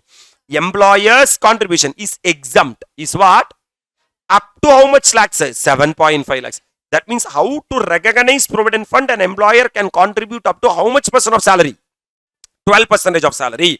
The same way to an approved Superannuation Fund, employer can contribute up to 7.5 lakhs. Interest on employee's contribution fully exempted. Interest on employer's contribution fully exempted. At the time of withdrawal, fully exempted under section 10 subsection 13. But instead of contributing to an approved Superannuation Fund, if an employee and employer is contributing to an unapproved Superannuation Fund, it will be treated as unrecognized Provident Fund. Taxability same as unrecognized Provident Fund. That means employer's contribution will not be taxable in the year of contribution. It will be taxable at the time of withdrawal because which is a L concept. Comfortable. My dear lovable students, sir, section 1013 HRA. Section 1013 is what? House rent allowance. This is another area where this will be applicable only under the what tax regime. And this will be fully taxable in the default tax regime. There is no concept of HRA under the default tax regime. So, two people we got. Number one, section 10.5, leave travel concession, or section 1013A, which is what? HRA. Are you really with me? These two are applicable only under the optional tax regime. Will not be applicable under the. That means what government is saying that we have put it to tour. Are you really with me? That means we have put it tour. We will not give exemption. Come on. What is HRA? HRA is a special element specifically granted to an employee by his employer towards payment of rent for residence of his employee. Sometimes I may be from Palakkad, Kerala. I may be coming and working in Chennai. For that I have rented a house, taken a rented house. For that I have to pay monthly rent. What employer is saying that keep this amount for payment of rent? Are you really with me? What government is saying that is a perquisite. That is a benefit employee is getting. That will be taxable. But least of the following can be claimed as exemption. Rent paid in excess of how much percent of salary? First you have to take the salary. Salary means what salary? Basic salary. For example, some amount, 1 lakh. Sir, add DA if provided in terms of employment. For example, 50,000 rupees. Add commission as a fixed percentage of turnover. For example, another 50,000 rupees. So what is the total salary? 2 lakh. On this 2 lakh, calculate 10%. How much you will be getting? 20,000. Check how much is the rent you are paying. For example, 25,000 rupees is the rent I am paying. What is the difference? That is a rent paid. What is the rent paid? 25,000 in excess of 10% of salary. So first you calculate salary multiplied by 10%. You will get 10% of salary. Compare the salary with the rent paid. Limp will be the first one. Hello, sir. Number 2 is actual HRA received. How much amount you have received from the employer? 50% of salary in metropolitan cities like Mumbai, Calcutta, Delhi, Chennai. And 40% in what places, man? Other places. Are you living in metropolitan cities like Mumbai, Calcutta, Delhi, Chennai? Then rentals will be high. That's why 50% of salary. If you are living in normal places, then 40% of salary. That means HRA least of the 3. Rent paid in excess of 10% of salary. Actual HRA received 50% of salary in metropolitan cities like Mumbai, Calcutta, Delhi, Chennai, and 40% in. But this concept is not there in the default tax regime. HRA is fully taxable. Exemption is not available to an assessee who lives in own house. Yes, if you are living in your own house, why you are going to pay rent? Then HRA concept itself will not be. Or in a house for which he has not incurred the expenditure of rent. He is, sir, staying in Mamanaru house. Then he is not supposed to pay any rent. Then why are you claiming 1013 HRA? Relevant period means the period during which the said accommodation was occupied by assessee during the previous year. For how much time you have paid the rent. That's what relevant period. Because, my dear lovable students, rent paid in excess of 10% of salary. This exemption will be applicable only for the relevant period. What period? Relevant period means how much time you have paid that will matters a lot. Are you all really with me? Come on, we are going to complete this part. What is section 10.5? Leave travel concession or leave travel assistance. What is section 10.10? Gratuity. What is section 10.10A? Pension. 10.10AA. Leave salary. 10.10B. Retrenchment compensation. 10.10C. VRS. 10.10CC. Tax on non-monetary perquisite. What is section 10.11? Statutory Provident Fund or Public Provident Fund. What is section 10.12? Recognized Provident Fund. What is section 10.12? Recognized Provident Fund. What is section 10.13? Superannuation Fund. What is section 10.13A? HRA. And the last one, 10.14, special allowance. What allowance, man? Special allowance are of two types. Number one, fully exempt allowance and partly exempt and partly taxable allowance. Are you really with me? There are 6 allowance which are fully exempted. Number one, helper allowance, academic allowance, traveling allowance, daily allowance, uniform allowance, and shortly we call it as hat duck. Tell me what duck? Helper allowance, academic allowance, traveling allowance, daily allowance, uniform allowance, and these 6 allowances are for official purpose. These 6 allowances are for if an employer gives this 6 allowance to the employee. For example, 1000 rupees has been given by employer to the employee. Out of that, if the employee spent the entire 1000 rupees, nothing will be taxable. But out of 1000 rupees, only 600 has been spent, means 400 rupees will be taxable. So even this hat deduct will be taxable, provided if you spend 100%, nothing will be taxable. Otherwise, you are liable to pay tax to the extent which has not been spent. Are you all really with me? The next one, these allowances are for personal purpose. So, 2 type of allowance employer will give. Number one, official allowance and personal allowance. What are the official allowance? Helper allowance, academic allowance, traveling allowance, daily allowance, uniform allowance, and conveyance allowance. If you spend 100% for official purpose, fully exempted. Otherwise, to the extent you have not spent, will be taxable. But this children education allowance, to this particular limit, it will be exempted. The balance will be taxable. Children education allowance, man. My dear lovable students, 100 per month up to a maximum of 2 children. Per month, 100 rupees is the limit. Maximum, you can have only 2 children. Sir, hostel expenditure allowance, 300 per month up to a maximum of running allowance, 70% of such allowance or 10,000 per month, whichever is what. For example, if you are working in the transport sector, then 70% of such allowance or 10,000 per month, whichever is lower. Transport allowance, this is only applicable to blind. For blind people, 3,200 per month is applicable. Are you all really with me? Then composite hill compensatory allowance. Composite hill, if you are working in notified hilly areas, 300 per month will be exempted. Tribal area allowance, if you are working in tribal area, 200 per month will be exempted. Sir, counter insurgency allowance, if you are working in armed forces, 3,900 per month will be exempted. Underground allowance, if you are working in underground mine, then 800 per month will be exempted. Sir, for armed forces, man, 4,200 per month will be exempted. Compensatory modified field area allowance, 1,000 rupees per month will be exempted. How we used to, sir, remember this means children, how much per month? 100 per month up to a maximum of. Hostel expenditure allowance, 300 per month up to a maximum of 2 children. Running allowance, sir, we are having 2 technical terms. Running is working for what employee? Transport employee. Correct, sir? For meeting personal expenditure, 70% or 10,000 per month, whichever is what, lower. If you see, technically we are having, here, look at here, man, traveling allowance is there and conveyance allowance is there. So we are having lot of things. Look at, clearly understand the difference. Traveling allowance means, sir, should be used by employee to meet the cost of what tour? Official tour. For example, sir, I am working in Chennai. I am going to Bangalore for my office tour. From Chennai to Bangalore, I have to go, fly, come back, stay, eat, food, everything. This is called as what allowance? Traveling allowance. For that purpose, if employer gave 10,000, I spend entire 10,000, it is fully exempted. Comfortable? Whereas conveyance allowance means should be used by employee to meet the expenditure on conveyance in performance of what duty? For example, I came to the office, man. I will leave the office only by 5 p.m. Till that, I have to roam here and there within Chennai itself. For that, I need some money. That is called as what allowance? Conveyance allowance. So, if I go for an official tour, I have to travel. That is called as, after I reach the office from Nungambakam, I have to go to T Nagar. That is called as conveyance allowance. Are you all really with me? Sir, now what is transport allowance, sir? It is to meet the employee expenditure for traveling for his residence to office and back. That means I have not even reached the office. My office is here. This is my residence, my dear lovable students. From residence to coming to office, and office I have to go to residence. Are you all really with me?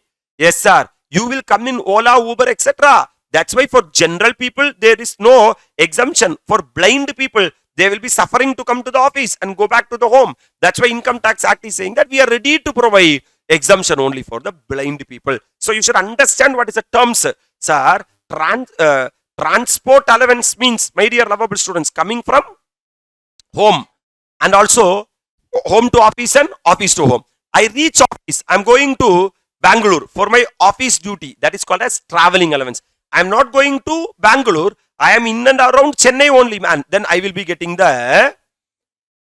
Are you all really with me? Sir, I am working in a transport sector. For example, Suryamsam Sarthukumar. Then Devayani should come and give some food in tiffin carrier. Correct? At that time, sometimes if bus started in Chennai, I will stop only in Coimbatore. And if I have to come back from Coimbatore to what? During that time, snacks, tea and all, I will stop during night time. For that, only 70% of such allowance or 10,000 rupees per month, whichever is lower. Come on. Sir, we are talking about allowances. Leave the word allowance. Composite, ill, compensatory. How many words are there? That's why 300 per month. Are you really with me? Leave the allowance. Tribal area. How many words are there? That's why 200 per month. Are you really with me? Counter insurgency allowance. Everyone is fighting to get 40 mark in examination. But in order to counter the result, ICAI will give only 39 mark. Are you really with me? That's why counter insurgency allowance is 3,900. Are you all really with me? Now in the new scheme, we are having only, my dear lovable students, 6 subjects. They are saying 6. No, actually 8 is there. Because, sir, we are having advanced accountancy, we are having law, DT is there and IDT is there. They are calling it as only one subject. And the same way, sir, we are having costing, we are having audit, we are having FM and SM is there. Are you all really with me? By studying this 8th subject, not the 6th subject, underground, another underground allowance is 800 per month. Are you all really with me? Then armed force allowance. Even for army people also, don't think that, sir, they are having 4 legs and 4 hands. They are also human being like us only. Sir, 4 legs and 4 hands are not there. They are also having 2 legs and 2 hands. That's why 4,200. Compensatory modified. Modi Nale number 1. That's why 1,000 per month. Are you all really with me? Simple man. Other allowances just has been added. This will not be tested in examination because they themselves don't know how much rupees per month. They have given a lot of limits has been given. Somewhere, leave it.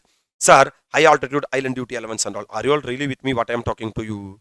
But under the default tax regime under 115 BAC, we are having hat deck, helper allowance, academic allowance, traveling allowance, daily allowance, uniform allowance and conveyance allowance. What the default tax regime is asking that, why you need a helper? Then what work, why, for what purpose you are coming? Hello sir. Then academic allowance. Then what you have done during your study time? Assignment they are asking. But traveling allowance, okay, fine. You need to go to, sir, Bangalore. That we can't do anything. Are you all really with me? Then daily allowance, okay. Daily morning to evening, you should have tea, snacks and all. That is allowed. Uniform allowance. Sir, you don't wear uniform and all. Wear normal dress. That itself is good.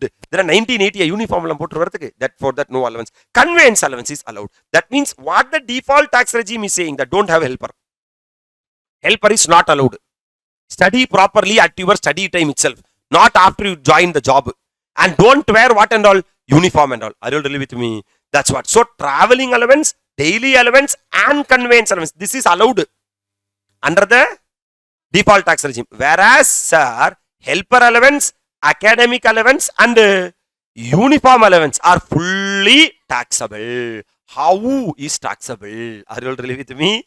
And the remaining are fully exempted with the same condition, same copy paste. Hello, sir. The default tax regime said that, sir, don't have children at all. Children education allowance is not allowed.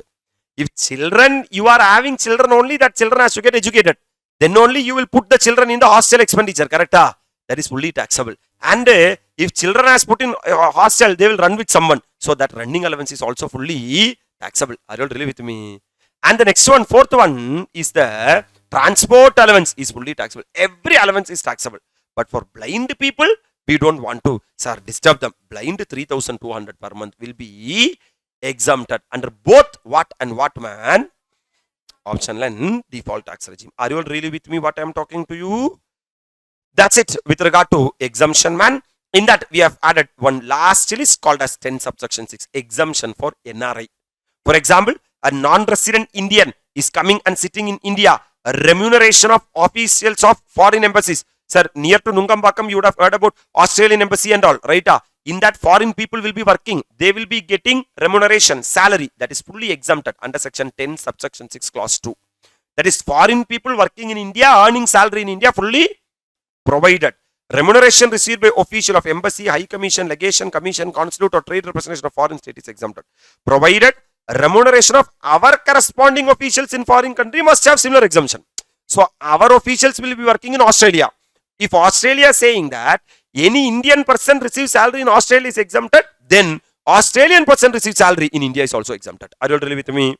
The above official must be subject of respective countries and not engage in any other business or profession. They should not do business or profession in India. They should do only act as officials in that embassies to provide visa, etc., etc. Are you all really with me? Next one, remuneration from foreign enterprises for what in India? For example, there is a company, ANM Incorporation. They are foreign enterprise. Sir, one of that person has came to India to provide some service in India. During that time, he got salary. That is fully exempted. Remuneration of foreign nationals, employee of foreign enterprise for service rendered by him during their stay in India is exempted. Number one, foreign enterprise must not engage in what in India? Business in India. For example, that ANM Incorporation sold a planter machinery in India. That planter machinery is not working. One of the official from foreign country came to India, worked for some number of days. Now planter machinery is working. For that work, he got some remuneration. Exempted. Are you really with me? Employees stay in India should not exceed how many days? 90 days. You should come to India, tak job over, tak you should go out. And remuneration must not be deductible from employer's income under the act. That means he is the employer. Where the employer is situated? Outside India. That amount of salary paid by the employer to this employee should not be debited to the P&L account. Are you already with me? It should not be claimed as a deduction under the head, under the income tax. And salary for employment of what ship? Foreign ship. Sometimes an Australian ship may come to India and that ship may stay in India for 50-60 days. And after that only it will leave. So during this 50-60 days, the crew members will get salary in India. What income tax act is saying that it is fully exempted in India. Salary income of non-citizen, non-resident for service rendered on foreign ship is exempt, provided their stay in India does not exceed how many days? 90 days. For the last one, man, remuneration for what? Training. Remuneration received by a foreign government employees during the training in India. Foreign government employee, Australian government employees coming to India to train in India. And during that time, they are getting some salary. It is exempt from tax, provided the training has been given by either what government. For example, sometimes army people of foreign country will come to train the Indian army because they are feeling that Indian army is the best army. Are you all really with me? Sir, number two, government company or statutory corporation or any society which is wholly financed by the central government. The last one, allowance payable where? Outside India. Allowance or perquisite, paid or allowed as such outside India by the government to a citizen of India. Our citizen is going and working in foreign country. Okay, and he is getting allowances or perquisite that is fully exempted under section 10 subsection 7, my dear lovable students. And 10.6 and 10.7 would be available to an assessee irrespective of the route in which he is traveling, whether he is traveled through the default tax regime and also the. So my dear lovable students, our salary chapter classified into 5 category. Number 1, basics. In that basics, the only thing what you are supposed to be taken care is there should be employer and employee relationship. If there is employer and employee relationship, such income will be taxable under the head salary. Then exemptions or retirement benefits. All section 10 we have tabulated one place. 10.5, 10.10, 10.10A, 10.10A, 10.10B, 10.10C, 10.10CC, 10.11, 10.12, 10.13, 10.13A, 10.14. Are you all really with me? 10.5, leave travel concession or leave travel assistance. 10.10, gratuity. 10.10A, 10.10AA, leave salary. 10.10B, retrenchment compensation. 10.10C, VRS. 10.10CC, tax on non-monetary perquisite. Section 10.11, statutory provident fund or provident fund. Section 10.12, recognized provident fund. Section 10.13, superannuation fund. Section 10.14, 10.13A, HRA. And section 10.14, special allowances. That's it. The next topic to be taken care is the allowances. What's the next topic, man? Allowances. Yes, sir. The next area of discussion is the allowances. As we all know that, my dear lovable students, allowances mainly classified into three categories. Fully taxable, fully exempted, partly taxable, partly exempted. Sir, in that fully taxable under both the regimes, these allowances, whether it is default tax regime or optional tax regime, it is fully taxable. These are fully taxable under the default tax regime, partly exempted under the optional tax regime. And these are fully exempted under the optional tax regime. Okay, fine. I will quickly tell you a shortcut how to study the allowances. Simple man. These are fully exempted. These are fully exempted. Foreign allowance under section 10(7). Just now we saw what is 10(7). That is, if an Indian employee is working outside India and if he is getting any allowances or perquisite, it is fully exempted under section 10(7). Sumptuary allowance granted to High Court or Supreme Court judge. If any High Court or Supreme Court judge is getting anything, then that is fully exempted. Salary and allowances pension paid by UNO. If United Nations organization paid any salary, allowances, pension, it is fully exempted.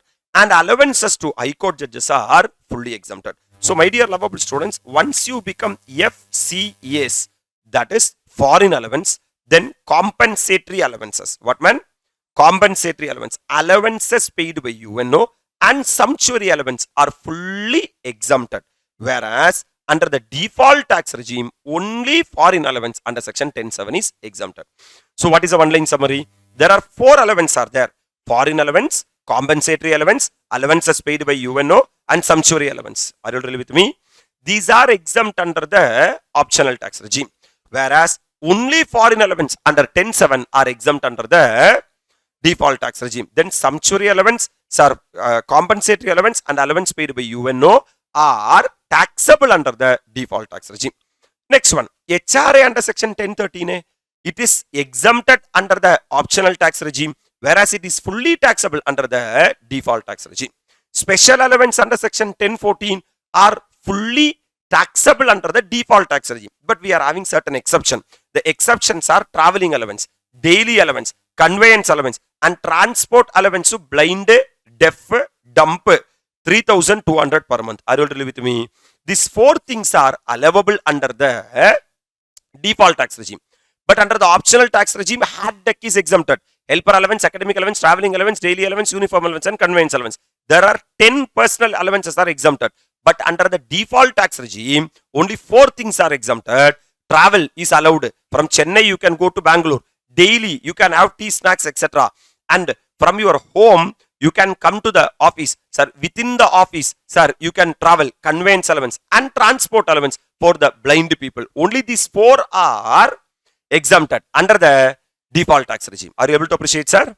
Sir, if an allowance is not falling under this category, it is fully taxable. Let me ask you a question. Interim allowance, fully taxable under both the regimes. Servant allowance, fully taxable. Project allowance, fully taxable. Tiffin allowance, fully taxable. Any other cash allowance, fully taxable. Ward allowance, fully taxable. Sir, city compensatory allowance, fully taxable. DA, fully taxable. Overtime allowance, fully taxable. So, how we have to study the allowances, man? Very simple, man. Allowances classified into 3 categories. Number 1 is fully taxable under both the regime. Are you really with me? Next one, sir, partly taxable, partly exempted. Correct? Partly taxable, partly exempted, and fully exempted. Fully exempted under both the regime classified into 2 categories. One is optional tax regime and what? Default tax regime. Under optional tax regime participate fully exempted are FCAs. F stands for foreign allowance under section 10 subsection 7. Then compensatory allowance. Then allowances paid by UNO and sumptuary allowance. Right, sir? Under default tax regime, 10(7) can be claimed, but these 3 cannot be claimed. That means these 3 are taxable. Comfortable? Partly taxable, partly exempted. Sir, we are having optional tax regime under the default tax regime. Under optional tax regime, hat deck is exempted. Are you all really with me? And under default optional tax regime, children education allowance, hostel expenditure allowance, running allowance, transport allowance, city compensatory, composite hill compensatory allowance, tribal area allowance, sir, underground allowance, armed force allowance, modified field area allowance, counter insurgency allowance, sir, like that it goes. Are you all really with me? Whereas under the what tax regime? Default tax regime, out of this H, why are you having helper? Helper is not allowed. Correct? Why you don't study properly? Academic is not allowed. Correct? but you can travel, you can have daily, you should not have uniform, and you can have conveyance. Are you all with me? And out of all these 10 allowance, only for the blind people, one allowance is allowed. What is that? Transport allowance. Sir, transport allowance is allowed. Up to how much rupees? 3,200 per month or part of the month. All other allowances, irrespective of the route, whether it is optional tax regime or default tax regime, it is fully taxable. That's it. With regard to the allowances part comes to an end. Are you agree with me? That's what I have summarized here. Sir, optional tax regime, fully taxable.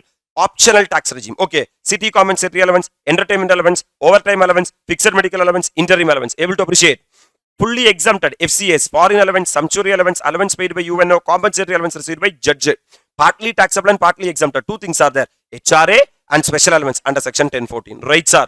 Under the default tax regime, in that FCA, only foreign allowance is exempted.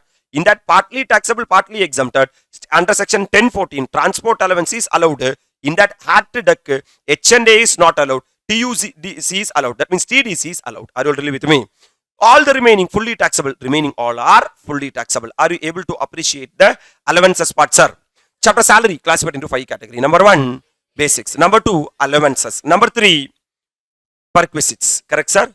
Sir, in that perquisite, my dear lovable students, romba simple, sir. I am going to discuss section 17 through perquisite.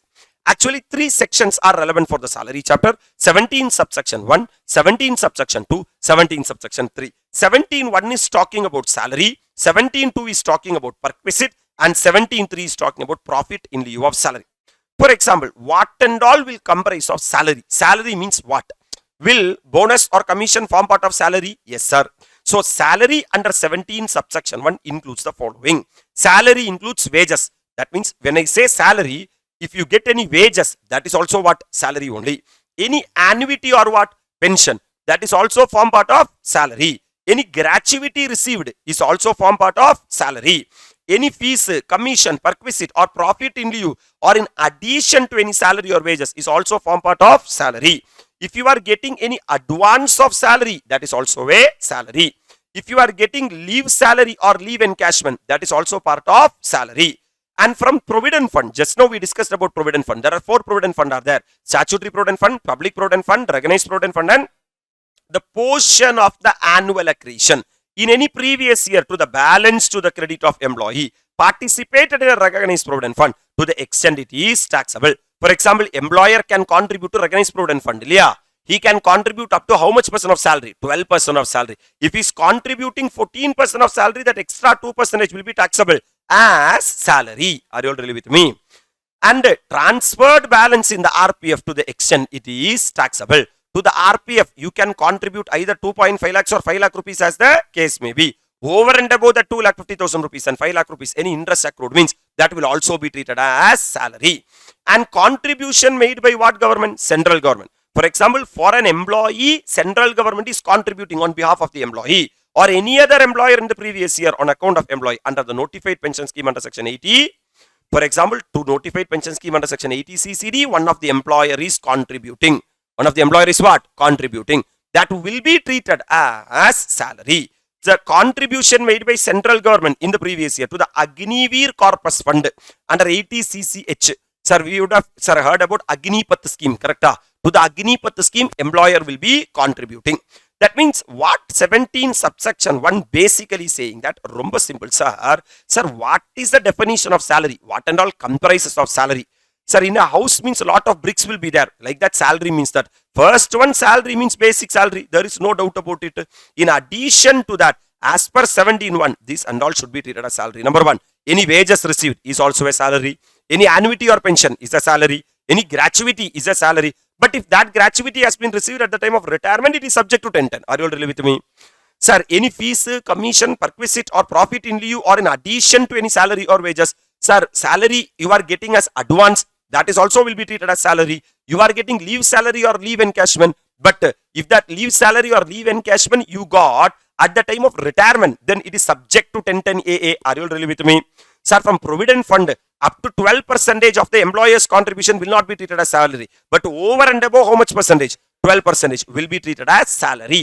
Sir, up to 9.5% of the interest will not be treated as salary, but over and above 9.5% from a recognized provident fund will be treated as salary. If an employer is contributing to a notified pension scheme under section 80 CCD, first it has to be included in the definition of what salary? Gross salary. Like எப்படி தெரியுமா? Employer's contribution to notified pension scheme under section 80 CCD. First, whose contribution? Employer's contribution. It has to be included in the what salary? Gross salary. So automatically gross salary will increase. Then you have to claim chapter 6A deduction, less deduction under section 80 CCD subsection 2. Are you all really with me? And sometimes if an employer may contribute to the Agnipath scheme, correct? First it has to be treated as a salary as per 17 subsection 1. Then it can be claimed as a chapter 6A deduction under 80 CCH subsection 2. Both 80 CCD subsection 2 and 80 CCH subsection 2, you can claim it as deduction irrespective of the route in which you are traveling, whether it is default tax regime or optional tax regime. Are you able to appreciate what I am talking to you? We have talked about contribution to NPS and what Agnipath scheme. What is this all about, sir? Sir, employer's contribution to NPS account is taxed, sir, employee's salary under section 17 subsection 1. So two people will be there. One is employer and other is what? Employee. Employer may contribute on behalf of the employee. It is a benefit to the employee. What 17 subsection 1 is saying that benefit you don't treat it as perquisite.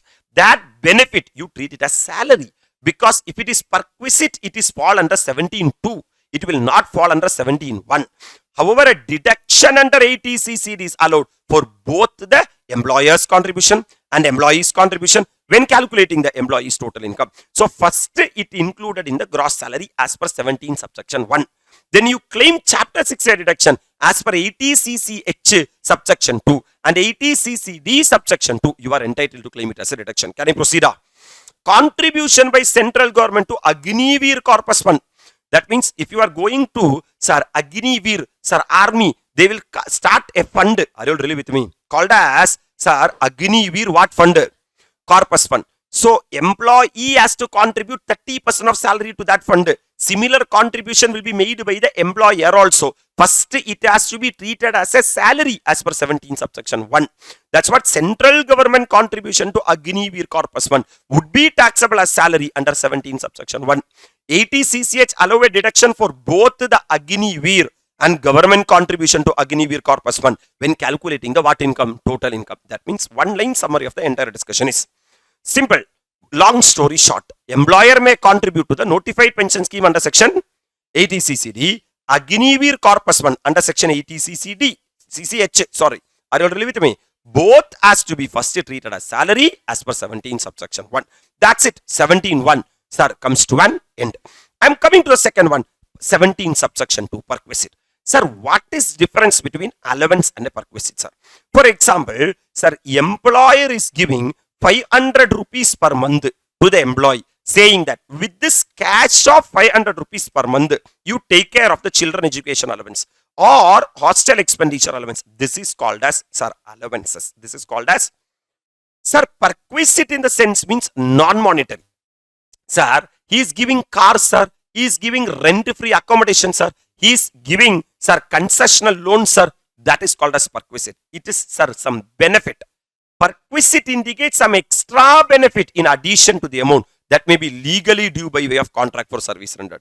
Actually, for the job what I am doing under you, I am entitled to get only 50,000 rupees per month salary. But in addition to 50,000 as an employee, I am getting car, I am getting weed, I am getting fridge, I am getting, sir, television. All these are additional benefit I am getting. That is called as perquisite. That is called as what? That perquisite may be even in cash or in what? Kind, like RFA. Are you really with me? So that perquisite, very important, classified into 3 categories. Taxable in the hands of all employees. Whether you are specified employee or you are non-specified employee, this many perquisite, rather 8 perquisite will be taxable in the hands of all employees. Number 1, 17 subsection 2 class 1 is RFA, rent-free accommodation. My dear lovable students, 17.1 is the definition of salary. Whereas 17.2 is talking about perquisite. In that 17 subsection 2 class 1 is talking about RFA, rent-free accommodation. 17 subsection 2 class 2 is concessional rent. What rent? 17 subsection 2 class 3 is not there here. That means it will not be taxable in the hands of all the employee. It will be taxable only in the hands of, sir, either it will be exempted in the hands of all employee or it will be taxable only in the hands of specified employee. That list we will be checking now itself. Don't worry at all. So that's why 17 subsection 2 class 3 is missing. Able to appreciate. Then 17 subsection 2 class 4, which is payment by employer in respect of what of an employee? Obligation of an employee. It is a responsibility of the employee. But who is paying? Employer is paying on behalf of the employee. Then it will be treated as a perquisite in the hands of the employee. And 17 subsection 2 class 5. For the employee, employer is paying life insurance, my dear lovable students, amount payable as an employer, directly or indirectly to effect an assurance on the what of the assessee, life of the assessee. 17 subsection 2 class 6. Sir, employer is giving sweat equity share. Employer is giving what? Sweat equity share. Or 17 subsection 2 class 7. Amount or aggregate of amount, any contribution made to account, which is RPF, 80 CCD and approved superannuation fund, exceeds 7,50,000. That will be treated as perquisite. And 17 subsection 2 class 7A, annual accretion to recognized provident fund. And 17 subsection 2 class 8, other perquisite. I will be discussing one by one in detail. Understand the structure, then the act will be very easy. 17.1 is talking about salary. 17 subsection 2 is talking about perquisite. That perquisite classified into 3 categories. Number 1, taxable in the hands of all employees. There are 8 perquisite are there which are taxable in the hands of all employees. Comfortable? I am starting with 17 subsection 2 class 1 and 17 subsection 2 class 2. Romba simple, understand very clearly. Which is talking about rent-free accommodation and concessional rent. Are you really with me? For example, sir, you are working under an employer. Actually, employer is entitled to pay you only salary. But employer is giving you accommodation also. So this is a benefit you are getting. This benefit is called as what? Perquisite. Are you all really with me? What type of accommodation employer can give? Employer may give only a accommodation like this. This is called as unfurnished accommodation. What accommodation? That means inside house there is no fridge, there is no TV, there is no sofa, there is no nothing is there. Sir, or the second category is the what accommodation? Furnished accommodation. Or he may provide house plus inside that fridge, TV, washing machine, etc. also can be provided. Are you all really with me? So rent-free accommodation can be either unfurnished accommodation or, okay, you tell me, is this at the time of retirement or during the service? These benefits are during the, so whether you are government employee or non-government employee, there is no exemption like 1010 gratuity. Are you able to appreciate? So my dear lovable students, unfurnished accommodation. What they are saying that if the accommodation is a dash accommodation, unfurnished accommodation, you have to check that whether that accommodation has been received by government employee or other than government employee. If it is government employee, generally government employee will stay in quarters, government quarters. Are you heard about it? Then license fee determined by the government will be the value of perquisite. They themselves say that for this quarters, 3,500 rupees per month is the license fee. So 3,500 into 12 or for how much period they have stayed in that quarters, that will be the NSR amount of the perquisite. Sir, but if the employee is other than what employee? Government employee, you have to check that where the employee is staying. For example, is this accommodation owned by the employer? Owned by the, or accommodation taken on lease? Accommodation taken on, or accommodation provided in hotel? Accommodation provided in. If the accommodation is owned by the employer, hello sir, you have to check that where that flat is situated. Where the flat is, whether that flat is situated in an area where population is less than 15 lakh. That means Kugramam. Are you all really with me? Then 5% of salary for the relevant period. For how much time he stayed, how much percentage? 5%. As per the new Finance Act, this is an amendment, as you all know that. The rates has undergone a change. Are you all really with me? In the last time we are having first 7 months, then 5 months concept and all was there. Now it has been removed. So you will be getting a question from RFA. Are you all really with me? And if that house property or apartment is situated in a place where population is more than 15 lakh, but up to 40 lakh, then 7.5% of salary for the relevant period. And population above 40 lakhs means 10% of salary for the relevant period. So the maximum perquisite now is only how much percentage? 10%. That is why If you have taken on lease, actual lease rent paid or payable, or 10% of salary, whichever is lower. This has undergone a change as compared to last time. Comfortable? Sir, if it is on hotel, you tell me, sir, which type of employees you will accommodate in hotel? Only CEO, CFO, top class. Are you really with me? That's why actual hotel rent paid or payable, or 24% of salary, whichever is, automatically the perquisite value will be more. Are you really with me? So can we, sir, consolidate the first perquisite, number 117 subsection 2, class 1 we are talking about, correct? Which is, sir, rent-free accommodation. Rent-free accommodation classified into two categories, unfurnished accommodation, and I have not talked about furnished accommodation. We are talking about unfurnished accommodation can be provided to a government employee or non-government employee. Sir, unfurnished accommodation provided to a government employee, license fee determined by the government. To a non-government employee, you have to check that whether the accommodation is owned by the employer, taken on lease, provided in hotel. Are you all really with me? If it is owned by the employer, you have to check that where he is owning, where the flat is. That is, it depends upon the population. Population may be less than 5 lakhs, less than 15 lakh, more than 15 lakh, up to 40 lakh, more than 40 lakhs. Comfortable? If the population is less than 15 lakh, then 5% of the salary for the relevant period will be the value of the perquisite.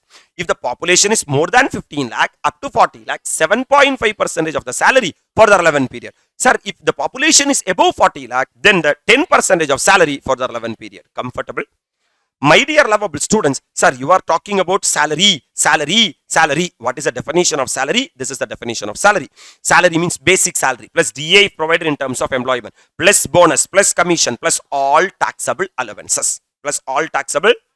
That means, my dear lovable students, here you should be very careful in examination. Sometimes they will say that, sir, children education allowance will be given. 500 rupees per month has been given by the employer to the employee. How much is exempted? 100 per month, up to a maximum of 2 children. So 100 into 2, assume that 2 children are there. So 200 rupees is exempted. That means how much rupees is taxable? This 300 per month should be counted for all taxable allowances. So in that allowances, what portion is taxable should be counted for the RFA calculation. I hope that you will take care this point. So better calculate RFA at the end in the question. As a last point, you calculate RFA whenever you are doing salary, because this we have to finalize all the terms. Then only we can calculate the RFA. Comfortable, sir? Fine, sir. I understood, sir, what is the value for this unfurnished accommodation. Now, inside this, I am having cot, I am having fridge, I am having AC, I am having TV, I am having washing machine. All those things are there. Are you really with me? That's what, sir, furnished accommodation. First, just now we finalize value of the unfurnished accommodation, correct? Check that. Is this AC, TV, washing machine are owned by the employer or taken on lease? If it is owned by the employer, 10% of the original cost of the furniture. 10% of the, if it is taken on lease, means actual lease rent paid or payable, you will get the value of the what accommodation? Furnished accommodation. That's it. This, by here, my dear lovable students, 17 subsection 2 class 1 comes to an end, because this is rent-free accommodation. You will be getting some answer. Assume if the employee is paying 1000 rupees per month for the use of this furnished accommodation, then that should be reduced less any amount recovered from the, then you will get the taxable value as per 17 subsection 2 class 2, because it will become concessional rent, not rent-free accommodation. That is, if employee is not paying anything to the employer, it is an RFA. When employee is paying something, then it will become concessional rent as per 17 subsection 2 class 2. Comfortable, sir? Now, accommodation provided on account of transfer. For example, one employee is transferring from one place to another. At that time, some accommodation has been given by the employer. If an employee is provided with accommodation at the new place of posting, while retaining accommodation at the previous location due to what? Transfer. For example, from Chennai, I have transferred to Trichy. So, I already having a rent-free accommodation at Chennai. Now, I am in Trichy. I got a accommodation in where? Trichy also. I don't know whether Trichy will set for me or not. Are you all really with me? First 90 days, perquisite value will be based on the lower of the NSR 2 accommodation. First 90 days, what they are saying that either we will take this accommodation in Chennai or we will take this accommodation in Trichy. Whichever is lower will be taxable amount. Are you all really with me? Even after 90 days, if you are holding both the accommodation, after 90 days, perquisite will be charged for both the accommodation. Otherwise, you have to leave one place because you said that you have transferred to Trichia. You should only be in Trichy. You should not have accommodation in Chennai. If you are having, it both will be taxable. Sir, this concept, newly added concept, indexation benefit for RFA, like same like our capital gain. Even in salary chapter also, indexation benefit has been introduced. If the accommodation is continued to be provided to the what employee? So there is an accommodation, my dear lovable students. This accommodation last year we provided, even next year also to the same employee we are providing. Sir, for more than 1 year, perquisite value of the subsequent year shall not exceed. That means in year number 2, okay, the value of perquisite should not exceed the value of the first previous year. That is last year, what was the RFA amount? Divided by CII of the first year into CII of the current previous year. I will tell you what will happen. Sometimes in the first year, my taxable perquisite may be 10,000 rupees RFA.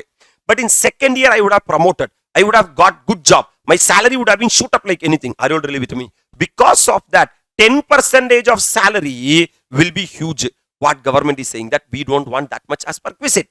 We will take last year, how much was the perquisite? 10,000.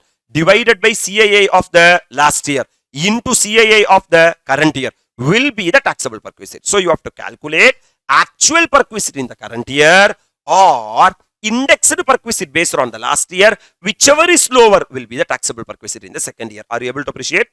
First year means previous year 23-24 because our year is 24-25. Last year is the first year or the previous year in which the accommodation was provided to the employee, whichever is later. So if an employee got RFA in our previous year 24-25, then that is the first year. First year, whatever we have to calculate, that is the answer. But if he is continuing that, then 25-26, you have to calculate the actual calculation, sir, as per the provisions, or you have to index it based on 24-25, whichever is lower. Are you all really with me? That's it with regard to RFA, my dear lovable students. We have done with both RFA and the furnished accommodation. Can I quickly have a recall of this, what we have discussed? We are, sir, revising perquisites. Perquisite classified into 3 categories. Taxable in case of all employee. Exempted in the hands of all employee. Taxable only in the hands of specified employee. Now look at the table, you'll be having a better understanding, man. 17 subsection 2 class 1 is rent-free accommodation. Comfortable? Yes, sir. 17 subsection 2 class 2 is what rent? Concessional rent. That's what we have done now, right? 17 subsection, that's why I've given that rent-free accommodation or concessional rent. Classified into 2 categories, unfurnished accommodation and furnished accommodation. Right, sir? Unfurnished accommodation can be provided either to a government employee or other than government employee. If it is to a government employee, license be determined by the government. Other than government employee, classified into 3 categories. Accommodation owned by the employer, taken on lease, provided in hotel. Accommodation is owned by the employer. You have to check where it is owning, whether the population is less than 15 lakh, more than 15 lakh, up to 40 lakh, more than 40 lakh. If it is less than 15 lakh, 5% of the salary, 7.5% of the salary, and 10% of the salary for the relevant period. Are you all really with me? If it is taken on lease means actual lease and paid or payable, or 10% of the salary, whichever is lower. If it is taken on a hotel means actual hotel and paid or payable, or 24% of the salary, whichever is lower. Then what is the definition of salary? Salary means basic salary plus DA, provided in terms of employee plus commission plus bonus plus all taxable allowances. Are you all really with me? That's it. We finalize the value of the unfurnished accommodation. Now I'm coming to the value of the furnished accommodation. For that furnished accommodation, you have to check that value of the unfurnished accommodation you already calculated. Now inside the house furniture is there. You have to check that whether that furniture is owned by the employer or taken on. If it is owned by the employer, 10% of the original cost of the asset. Here you should be very careful. In examination, they will give the WDV. Don't take the WDV. Are you already with me? Then add actual lease rent paid or payable. You will get the value of the furnished accommodation less any amount recovered from the employee. Then it will become concessional rent. You will be getting the value of the taxable perquisite. Are you already with me? That's it with regard to the second perquisite. Also, I'm moving into the third one, man. Sir, actually 17 subsection 2 class 3 is not taxable in the hands of all employee. It is fully exempted in the hands of all employee. That I will be covering in the next area. So coming to obligation of an employee. What of an employee? For example, my dear lovable students, amount paid by an employer in respect of any obligation which otherwise would have been payable by the employee. For example, in your home, you are appointed a domestic servant. You appointed a staff for your household purpose. Actually, you appointed. I have not appointed. So you are the person who are supposed to pay the salary. But that salary I have paid. Then you are a specified employee or non-specified employee. It will be treated as a perquisite. So, amount paid by whom? Employer. In respect of any obligation which otherwise would have been payable by employee. If I don't pay that maid salary, you are supposed to pay. Otherwise, maid will kill you. Correct? then it is your obligation, but I paid. So your employee's obligation has been paid by the, will be treated as perquisite in the hands of the. So if a domestic servant is engaged by employee and employer reimburses the salary paid to servant, it become an obligation which the employee would have discharged even if the employer did not reimburse the same.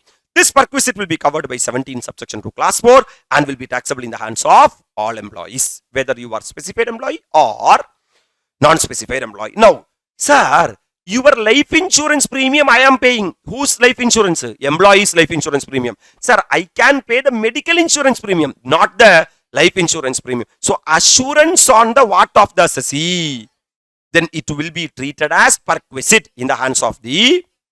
So, amount payable by an employer directly or indirectly to effect an assurance on the life of the assessee or effect to a contract other than. That means these and all are allowed. These and all are allowed. This and all will not be treated as perquisite. Payment made to RPF. Yes, you can contribute to RPF up to 12% of salary. Do you know what? Approved superannuation fund, that is allowed. Are you really with me? 1013 at the time of withdrawal. Deposit linked insurance fund established under the Coal Mine Provident Fund and Miscellaneous Provisions Act, Employee Provident Fund and Miscellaneous Provisions Act. To these places and all employer can contribute, but employer cannot pay life insurance premium of the employee. If that is the case, it will be treated as perquisite in the hands of the. But these and all allowed. Look at exception, man. There are schemes like group annuity scheme or employee state insurance or fidelity insurance scheme. On this and all, if an employer contribute, means it will not be treated as perquisite. Such payment are not regarded as perquisite. Are you all really with me? Next one, man. Sweat equity shares. That is next perquisite. I am the employer. You are the employee. I may give sweat equity share. Sir, sweat equity share will be given to the existing employee. If you have to go and purchase from market, you are supposed to pay 500 rupees, my dear lovable students. But since I am giving you sweat equity share, only 200 rupees you are liable to be paid. So there is a benefit of 300 rupees. Look at here. Specified security or sweat equity allotted or transferred by whom? Employer to the employee. The value of any specified security or sweat equity allotted or transferred directly or indirectly by the employer or former employer free of cost or at a concessional rate to the assessee. So because of the sweat equity share, if you are getting any benefit, that difference will be treated as perquisite. You have to check what is the fair market value. For example, for one share, 500 rupees is the fair market value. But you have only 200 rupees to the employer. That means 300 rupees will be the value of taxable perquisite. Comfortable? To value that, we are having Rule 3 Sub-Rule 8, which is saying that valuation of the specified security or what equity share? Sweat equity share. That is, you have to check that employer has given share to you. Is that share has been listed on stock exchange or not listed on stock exchange? You have to check. You have to check that whether it is listed on stock exchange or not listed on. If it is listed on stock exchange, you have to check that whether it is listed only in single exchange or multiple exchange. Only in one stock exchange it is listed. Simple. You have to take the average of the opening and the closing price. Are you really with me? No, sir. Multiple stock exchange it has been listed, sir. Then average of the opening and closing of the exchange with the what volume? So out of 5 stock exchange, you check that in which stock exchange highest volume is there. Okay, fine. Idoda opening and closing divided by 2, average you have to take. Sir, it is listed, sir, but it has not been trading, sir. That particular share or security is not traded, sir. Then I can't take the average on a particular day. Then if it is on a single exchange, my dear lovable students, closing price on the immediately preceding date.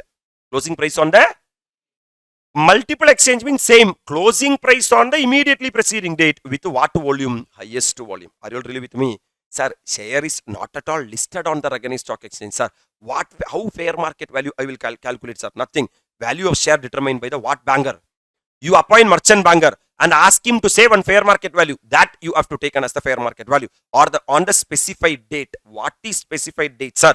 Nothing, man. The date of either exercising the option. Either on the day of exercising the option. Or date up to 180 days prior to exercising the option. Sir, if this is the exercising the option, you can go back. How many days? 180 days. So one line summary. Rule 3 Sub-Rule 8 is saying that is the sweat equity shares are listed equity shares or unlisted equity shares. If it is unlisted means straight away call the merchant banker on the what date, man? Specified date. Ask him to find out the fair market value. Otherwise, sir, you have to check that whether it is trading or not trading. If it is trading, you have to check that whether it is on single exchange or multiple exchange. If it is single exchange, average of opening and closing. If it is on multiple exchange, average of opening and closing with if it is non-trading, my dear lovable students, again check that, sir, whether it is single exchange or multiple exchange. If it is single exchange, closing selling price on the immediately preceding previous day. Sir, multiple exchange means closing selling price on the immediately preceding previous day with a high volume. Are you all really with me? This is what with regard to sweat equity share. If you go through this question, you will be having wonderful control over that. Come on. Sir, now valuation of specified security not being a what share in a company. I got sweat equity, but not the, sir, shares. I am having specified security. I am having what, man? Simple. If you got specified security other than shares, like debenture you got, see, you call merchant banker on the what date, man? Specified date. Second option. Sir, what is the specified date? Date of either exercising the option or any day up to 180 days prior to exercising the, and this will be taxable. The tax of perquisite of specified security and sweat equity is payable in the year if the option is exercised. When you are exercising the option in that year, the difference between 500 minus 300, the difference of 200 will be treated as perquisite. Are you all really with me? But if you are an eligible startup, if the shares or security are allotted by whom? Eligible startup, perquisite is taxable at the earliest of the following. That means after how much months? 48 months from the end of the relevant assessment year. That means no, don't tax in the year of exercise. After the end of the relevant what year? Assessment year. Within how much months? 48 months. In which sale of such security, but within this 48 months you sold the security. Or employee ceased to be employed by the employer. Within 48 months you quit the job. Then whichever occurs first at that time taxability. General, simple. Generally, sweat equity share will be treated as perquisite in the year of exercising the option. But if the assessee is a eligible startup, then romba simple. Just now I started. If I include it as a perquisite, I don't have money to pay the tax. So government say that defer it. You can take a leverage of 48 months from the end of the relevant assessment year. But if that employee stopped the job within 48 months, that day the perquisite will accrue. Or you sold the share itself, then that day perquisite will accrue. Whichever is earlier is what the taxability. Are you all ready with me? That's it with regard to 17 subsection 2 class 6. So we are talking about perquisite, my dear lovable students. Perquisite classified into 3 categories. Taxable in the hands of all employee, exempted in the hands of all employee, taxable only in the hands of specified employee. Sir, first one. First we are talking about it is taxable in the hands of what employee? All employee. Whether you are specified employee, non-specified employee, these 8 items will be taxable. Number 1, rent-free accommodation. Are you comfortable? As per 17 subsection 2 class 1. Then 17 subsection 2 class 2. What rent? Concessional rent. 17 subsection 2 class 4. It is actually the obligation of the employee met by the employer. And 17 subsection 2 class 5. Class 5 life insurance of the employee paid by the. And 17 subsection 2 class 6 either specified security or what equity share? Sweat equity share. Sir, sweat equity share means listed, unlisted. Unlisted means merchant banker. Specified security always merchant banker. Are you all really with me? Coming to the next one, man. Very important 2 parts, my dear lovable students. 17 subsection 2 class 7 and 17 subsection 2 class 7A. Actually, government is having so much gand. That's why they have introduced these 2 sections into the act. I will tell you. To the recognized provident fund, sir, can employer can contribute? Yes, sir. To a, sir, first one recognized provident fund, then statutory provident fund, then public provident fund. Sir, can an employer contribute to statutory provident fund? Yes, sir. How much an employer can contribute to statutory provident fund? How much an employer can contribute to statutory provident fund? Limit, I am asking. Sorry. To the recognized provident fund, how much an employer can contribute? 12% of salary. Like that, no limit is there for recognized provident fund. Correct? Even employer can contribute 100% of salary to the recognized provident fund. Correct? Yes, sir. And it will be fully exempted. It will not be treated as perquisite in the hands of the employee. It will not be treated as salary as per 17 subsection 1. So, this loophole, people start utilizing it. Employer started contributing to recognized provident fund without limit. So, government came with the overall cap. They are saying that if an employer is contributing to a recognized provident fund, that's what recognized provident fund, or notified pension scheme under section 80 CCD plus approved superannuation fund under section 1013. If the total employer's contribution to this fund exceeds 7,50,000 in a year, then that extra will be treated as perquisite. That is, shall be exempt up to a maximum of 7.5 lakhs per annum. Any excess shall be taxable as perquisite under the head salary. So, employer can contribute to the recognized provident fund, to the notified pension scheme under section 80 CCD and approved superannuation fund under section 1013. But RPF plus NPS plus SAF should not exceed 7,50,000. Are you all really with me? Further, annual accretion, sir, earned on such contribution in excess of how much lakhs also? Taxable portion shall also be taxed as perquisite in the hands of employees. That means, for example, totally 9 lakh has been contributed by the employer to all the three funds. Classified in how many category? Two category. 7.5 lakhs and 1.5 lakhs. This 7.5 lakhs, no perquisite. But over and this 1.5 lakhs, this 1.5 lakhs will be perquisite. This 1.5 lakhs will be, and also this 7,50,000 will give interest, correct? That will not be treated as perquisite. But this 1.5 lakhs will generate interest. That will also be treated as perquisite. Are you really with me? So, over and above 7.5 lakhs, both principal will be treated as perquisite and interest portion also will be treated as perquisite. Now, sir, I want summary, sir, because their RPF terms are now changing. Because when I study the table, you said that employer can contribute to only up to 12% of salary, you said. Now you are saying that percentage should not exceed 12%. Hello, sir. And also the amount should not exceed 7 lakh. I want a conjoined reading, sir. Look at here, man. Employer's contribution. Who is also contributing? Employee are also contributing. Then is actual contribution. That is the first contribution. If the contribution is within up to how much lakhs per annum? 7.5 per annum, which is sum total of recognized provident fund, approved superannuation fund and notified pension scheme should not exceed 7,50,000. Are you all really with me? This is the total amount check. Now percentage check, it will be exempt up to how much percent of salary. Any excess contribution will be taxable as perquisite. That means employer's contribution overall should not exceed 7,50,000 and also percentage wise it should not exceed 12% of salary. Now from this employer's contribution interest will come. If the contribution is falls up to how much lakhs? 7.5 lakhs, then exempt up to how much percentage per annum? 9.5% per annum of the interest. Any excess shall be taxable. That means practically think you are an employer. You are contributing to recognized provident fund for an employee. Hello, sir. Put together recognized provident fund plus approved superannuation fund plus notified pension scheme. You have contributed only how much? 7,50,000. Correct? No problem. It is allowed. You check or you ask a question that inside this how much rupees is the amount contributed to RPF. You are saying that 3 lakh. Okay, sir. Fine, sir. Allowed, sir. Hello, sir. Ensure that this how much lakh? 3 lakh does not exceed 12% of salary. Does not exceed? For example, if the 12% of salary comes to only 2,80,000 rupees, how much extra contributed? 20,000. This will be taxable. Are you able to appreciate what I am talking? Now, sir, if you, my dear lovable students, employer contributed 9 lakh to the RPF, that's itself, there itself gone.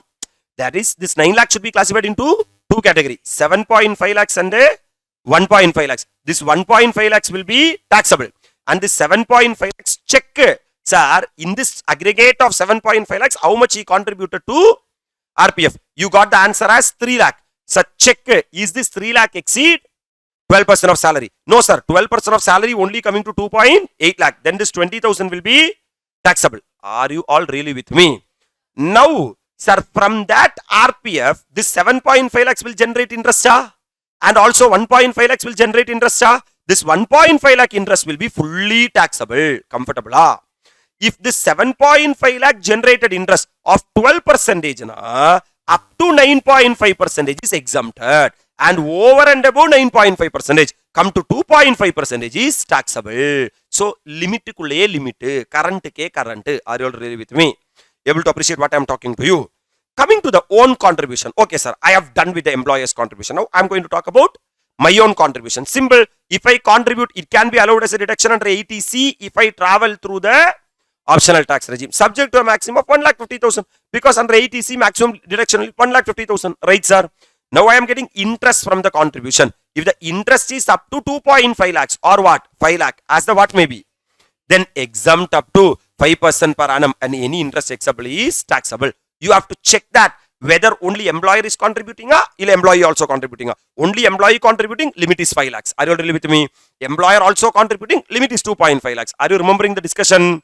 If for example 6 lakhs contributed, only employee contributing, up to 5 lakh rupees interest is fully exempted, provided that interest percent is up to 9.5%. Any interest accrued or reason on the extra 5 lakh rupees, that is 1 lakh rupees, is fully taxable, comfortable. That's it, my dear lovable students. 17 subsection to clause 7A, annual accretion.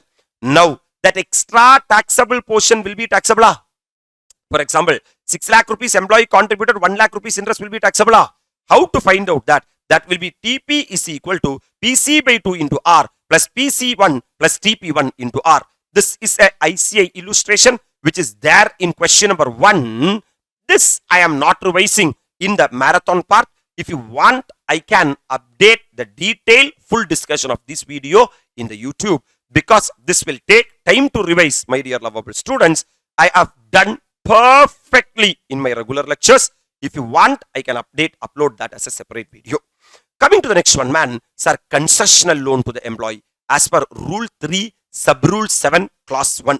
Sometimes employer can give, sir, concessional loan to the what? Employee. If an employee is going and taking loan at SBI, he is supposed to pay 10%. But employer has given the loan at 6%. What is the gap? 4%. This will be treated as perquisite in the hands of the... So, concessional loan, my dear lovable students, housing or vehicle loan, and what loan? Other loan. Sir, these are the calculation. When you are calculating, the gross value of perquisite is calculated equal to the interest applied to the maximum outstanding monthly balance. That means you have to check how much is the maximum outstanding what balance, man. Only on the maximum outstanding monthly balance, we have to calculate the perquisite. Are you all really with me? If the interest is less than SBI rate, that is SBI is charging 10%, but the employer charged only 6%. So, employer rate is less than the, then interest at SBI rate on maximum monthly outstanding balance. Less interest paid by the employee shall be the perquisite. But this will not be applicable for exception 1, exception 2 and exception 3. Medical loan for disease specified under Rule 3. Loan itself taken by employee for some medical purpose. Leave it. Loan does not exceed 20,000. Loan amount does not exceed 20,000. Leave it. If interest charged by the employer is equal to, that means employer is also charging 10%. Or employer is charging 12%, then it is not a taxable perquisite. Are you comfortable? That's it. You can go through the questions for your understanding. Now, free transportation accommodation, the next perquisite. Employer is giving free transportation. You can go from one place to another. Travel and accommodation. Then, when an employer incurred the holiday expense other than leave travel concession. Leave travel concession, 10 subsection 5 provisions will be applicable. Correct? Of an employee and their family, it is considered as taxable perquisite. Because, sir, employer is giving some benefit to the employee. Right, sir? Sir, from here onwards, it is very simple, sir. Because it is nothing, man. Any expense incurred by the employer, less any amount recovered from the, will be the value of the perquisite. The name alone will change.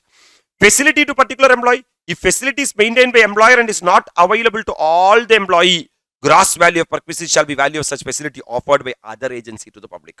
For example, I am giving this benefit only to particular class of employee. Then you have to check that, sir, employer is providing, if any other agency is providing at what rate to general public, the same will be treated as perquisite in the hands of the employee.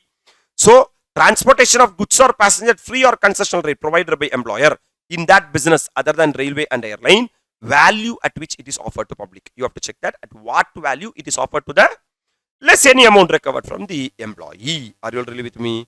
Sometimes employee may go for official tour. It is not a perquisite because it is on account of employment. Expense for any family member traveling with employee on official tour will be a taxable perquisite.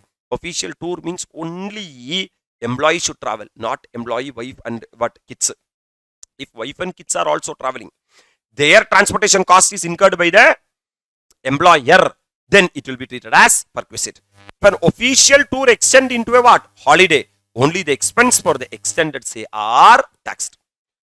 Sir, what is the one line summary of the entire discussion for all the remaining perquisite. One line summary is amount incurred by the employer or value offered to the what? Public. Less any amount recovered from the employee will be the value of the taxable perquisite. Now from here onwards, name will change. Now free meals during what hours? Office hours. Employer is providing free meals. Food and non-alcoholic beverage provided to employee by the employer are typically taxable generally. But this is one exception, man. Actual cost to the employer not taxable up to how much per meal? In a day, 1 day, 50 per meal, it is not taxable. Less any amount recovered from the employee will be the value of perquisite. Right, sir? Sir, meals served at remote work site or offshore installation is fully exempted. Remote work site means 50 per day and all. Don't check. Fully what? Exempt. Very important point. Students will make mistake here. This 50 per meal is applicable only for optional tax regime. Food and non-alcoholic beverage provided to employee during office hours is fully taxable under the, if it is default tax regime, 50 per day concept will not be applicable. Are you all really with me? Next one, gift. Very important, most repetitive part in examination. Sir, if any gift, voucher, token or other gift in cash or convertible into money has been given by the employer, and if the value of the gift exceeds 5,000, then it is fully taxable. Sir, if the aggregate value of gift during the previous year is less than 5,000, then it is fully exempted. In excess of 5,000, then it is fully taxable. In exam, how question will come? No. They will say that 10,000 rupees gift has been given by employer to the employee. This entire 10,000 is taxable. And ICAI, in notes, they are writing that alternate view. Only in excess of 5,000 is taxable. So 10,000 minus 5,000, only 5,000 is taxable. So in the main answer, write the entire 10,000. And in the sub answer, write the only 5,000. Are you all really with me? Credit card expenses. Sir, employee's credit card payment. Who is paying? Employer is paying. It's a benefit to the employee. Yeah. Then actual cost to the employer less amount recovered from employee incurred solely for official purpose will be the taxable perquisite. Are you all really with me? Club expenses. Employee is going for club for koothadikkaradhukaga. For that, employer is incurring the cost. So actual cost to the employer less any amount recovered from the employee will be the taxable perquisite. But it is having exception. Club membership provided exclusively for office purpose are not taxable. Just for office purpose, club facility has been provided. Or initial fee paid for acquiring corporate membership in a club is not taxable in the hands of the employee. First time to get a corporate membership means it will be in the name of the company, not in the name of the employee. So it will not be treated as perquisite in the hands of the employee. Are you all really with me? Now, movable asset is provided by the employer to the employee. Movable asset can be provided either for usage or for what? Transfer. If it is for usage, means 10% of the actual cost of such asset or higher charges paid by the employer. You have to check that. For example, there is a bike, that bike or TV or sir, laptop, mobile phone, some asset the employer is giving for usage to whom? Employee. You have to check that that asset is owned by the employer or sir, taken on higher charges. If it is owned by the employer means 10% of the actual cost of such asset. If it is taken on lease, higher charges paid by the employer. But this provision not applicable to laptop, computer and mobile phone will be tested in examination at various places. They will say that employer give laptop, employer give computer, employer give mobile phone to the employee. Sir, usage provision will not be.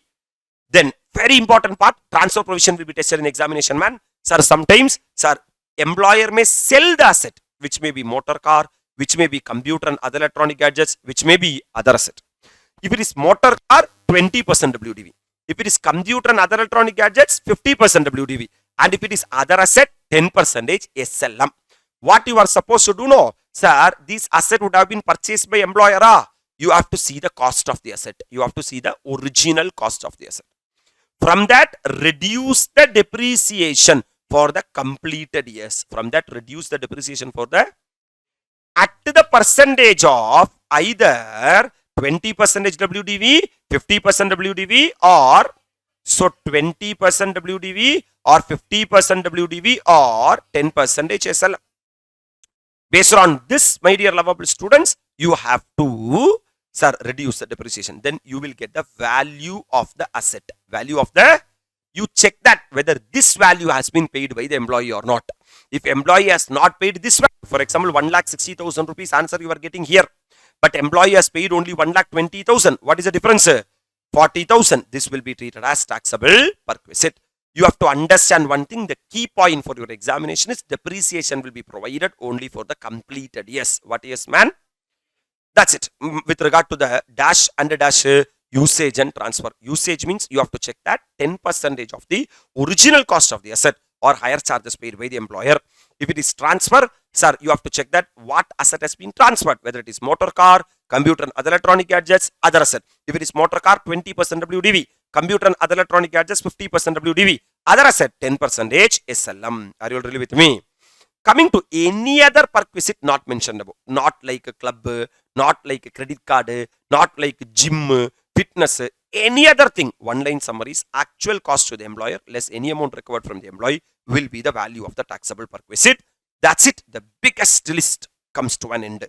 If you want, we can go through once again the list and confirm that whether you understand one thing. Sir, we are talking about what perquisite are.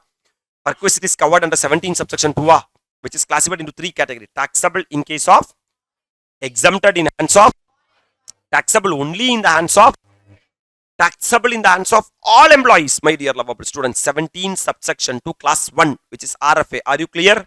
17 subsection 2 class 2 concessional rent. From the RFA, reduce any amount recovered from the employee, you will get the answer. Are you able to appreciate?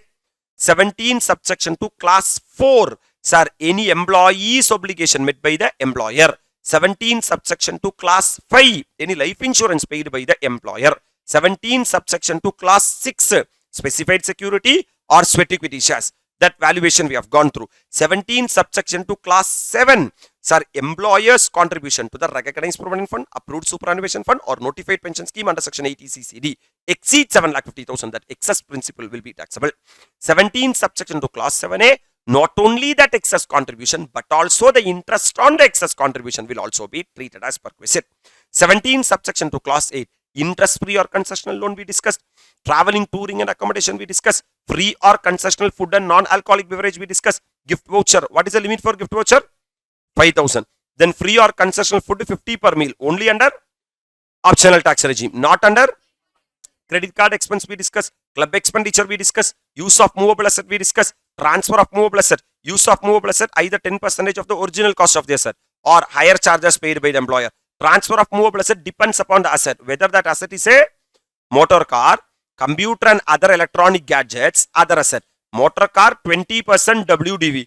Computer and other electronic gadgets 50% WDV. Other asset 10% SLM. And other benefit or amenity means which is not covered above. With this, the first part taxable in the hands of all employees comes to an to exempted in the hands of all employees. There are certain perquisite, my dear lovable students, which are exempted in the hands of all employees. Whether you are a specified employee, non-specified employee, whoever it may be, this will be exempted. Number 1, my dear lovable students, this is the list of exempted. Big list is there, but not this much depth and all there. Just you have to understand that these and all are exempted. Number 1, telephone. This provision will not be applicable to telephone, computer and laptop. Sir, telephone or mobile service provided at the employee's residence are tax-free. But telephone allowance is always taxable. Telephone allowance means giving cash. But telephone means giving the phone to the employee. Are you understanding? Next one, transport facility. Transport facility provided by an employer involved in passenger of what? Goods or transport is exempted. For example, I am having bus. I am providing bus service to an employee. Exempted. Perquisite allowed outside India by government. We already discussed 10.7. 10.7. Foreign allowance. Basically, it is exempted. Employer's contribution to staff group insurance scheme. For 10 people, for entire 10 people, I am paying group insurance scheme. It is exempted. Personal accident insurance. Employer is not paying the life insurance. Employer is paying the personal accident insurance. It is exempted. Employer is incurring refreshment. Not free meals. Tea, coffee is giving. Fully exempted. Subsidized lunch. We already discussed. Subsidized meals up to how much per meal? If the employee opt out of default tax regime, that means under default tax regime, this 50 rupees concept is not there. Are you all really with me? Recreational facility. Enjoy. Like what? General recreation or club facility provided to employees are exempted. Provided they are not restricted to few selected employees. That means in my Office itself, one play area is there. If you are bored by doing work, go and have some chess, half an hour, come back. It will not be treated as perquisite. The amount spent on the training of the employee, because it is related to employment, hence it will not be treated as perquisite. Sum payable by employer to a RPF or approved what fund? Superannuation fund. It is exempted up to 7.5 lakhs. Correct? That's what they are saying. Contribution to RPF, superannuation fund or deposit linked fund are tax free up to what limit? Specified limit. Leave travel concession are exempted provided if it is covered under 10 subsection 5. Medical facility within specified limit are exempted because amount prescribed by RBI are exempted. That will be discussing. Are you really with me?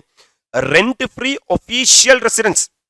For example, judges of High Court and Supreme Court enjoy exemption for official residence under certain conditions. If you are judge of High Court or Supreme Court, if you are getting residence, it is exempted. Conveyance facility to High Court or Supreme Court judge. For High Court or Supreme Court judge will come and go. Conveyance, that is fully exempted. Comfortable, sir? These are, sir, fully exempted perquisite, whether you are specified employee or. But in that one detailed discussion, we have to make medical benefit. Sometimes employer may provide medical facility to the what employee. Medical benefit means medical treatment may be either in India or outside India. You have to check, right? If the medical treatment is in India, that is, I am an employer man, I am providing to employee man. Hello, sir. What medical treatment I am providing? That medical treatment can be provided either in India or, if it is in India, you check whether it is 3 places. Like employer hospital, that means hospital itself is owned by the employer, then it is fully exempted. Government hospital, that means employer is providing medical facility in a government hospital, fully exempt. Or CIT, Commissioner of Income Tax approved hospital, it is fully exempted. Other than 3 places, fully taxable. But medical facility is provided where? Outside India. That means in order to go outside India, you have to spend a travel cost. There you have to stay. Sir, not for seeing film you are going there. For treatment only you are going there. That's what treatment cost. To go there, travel cost will come. And to stay there, stay cost will come.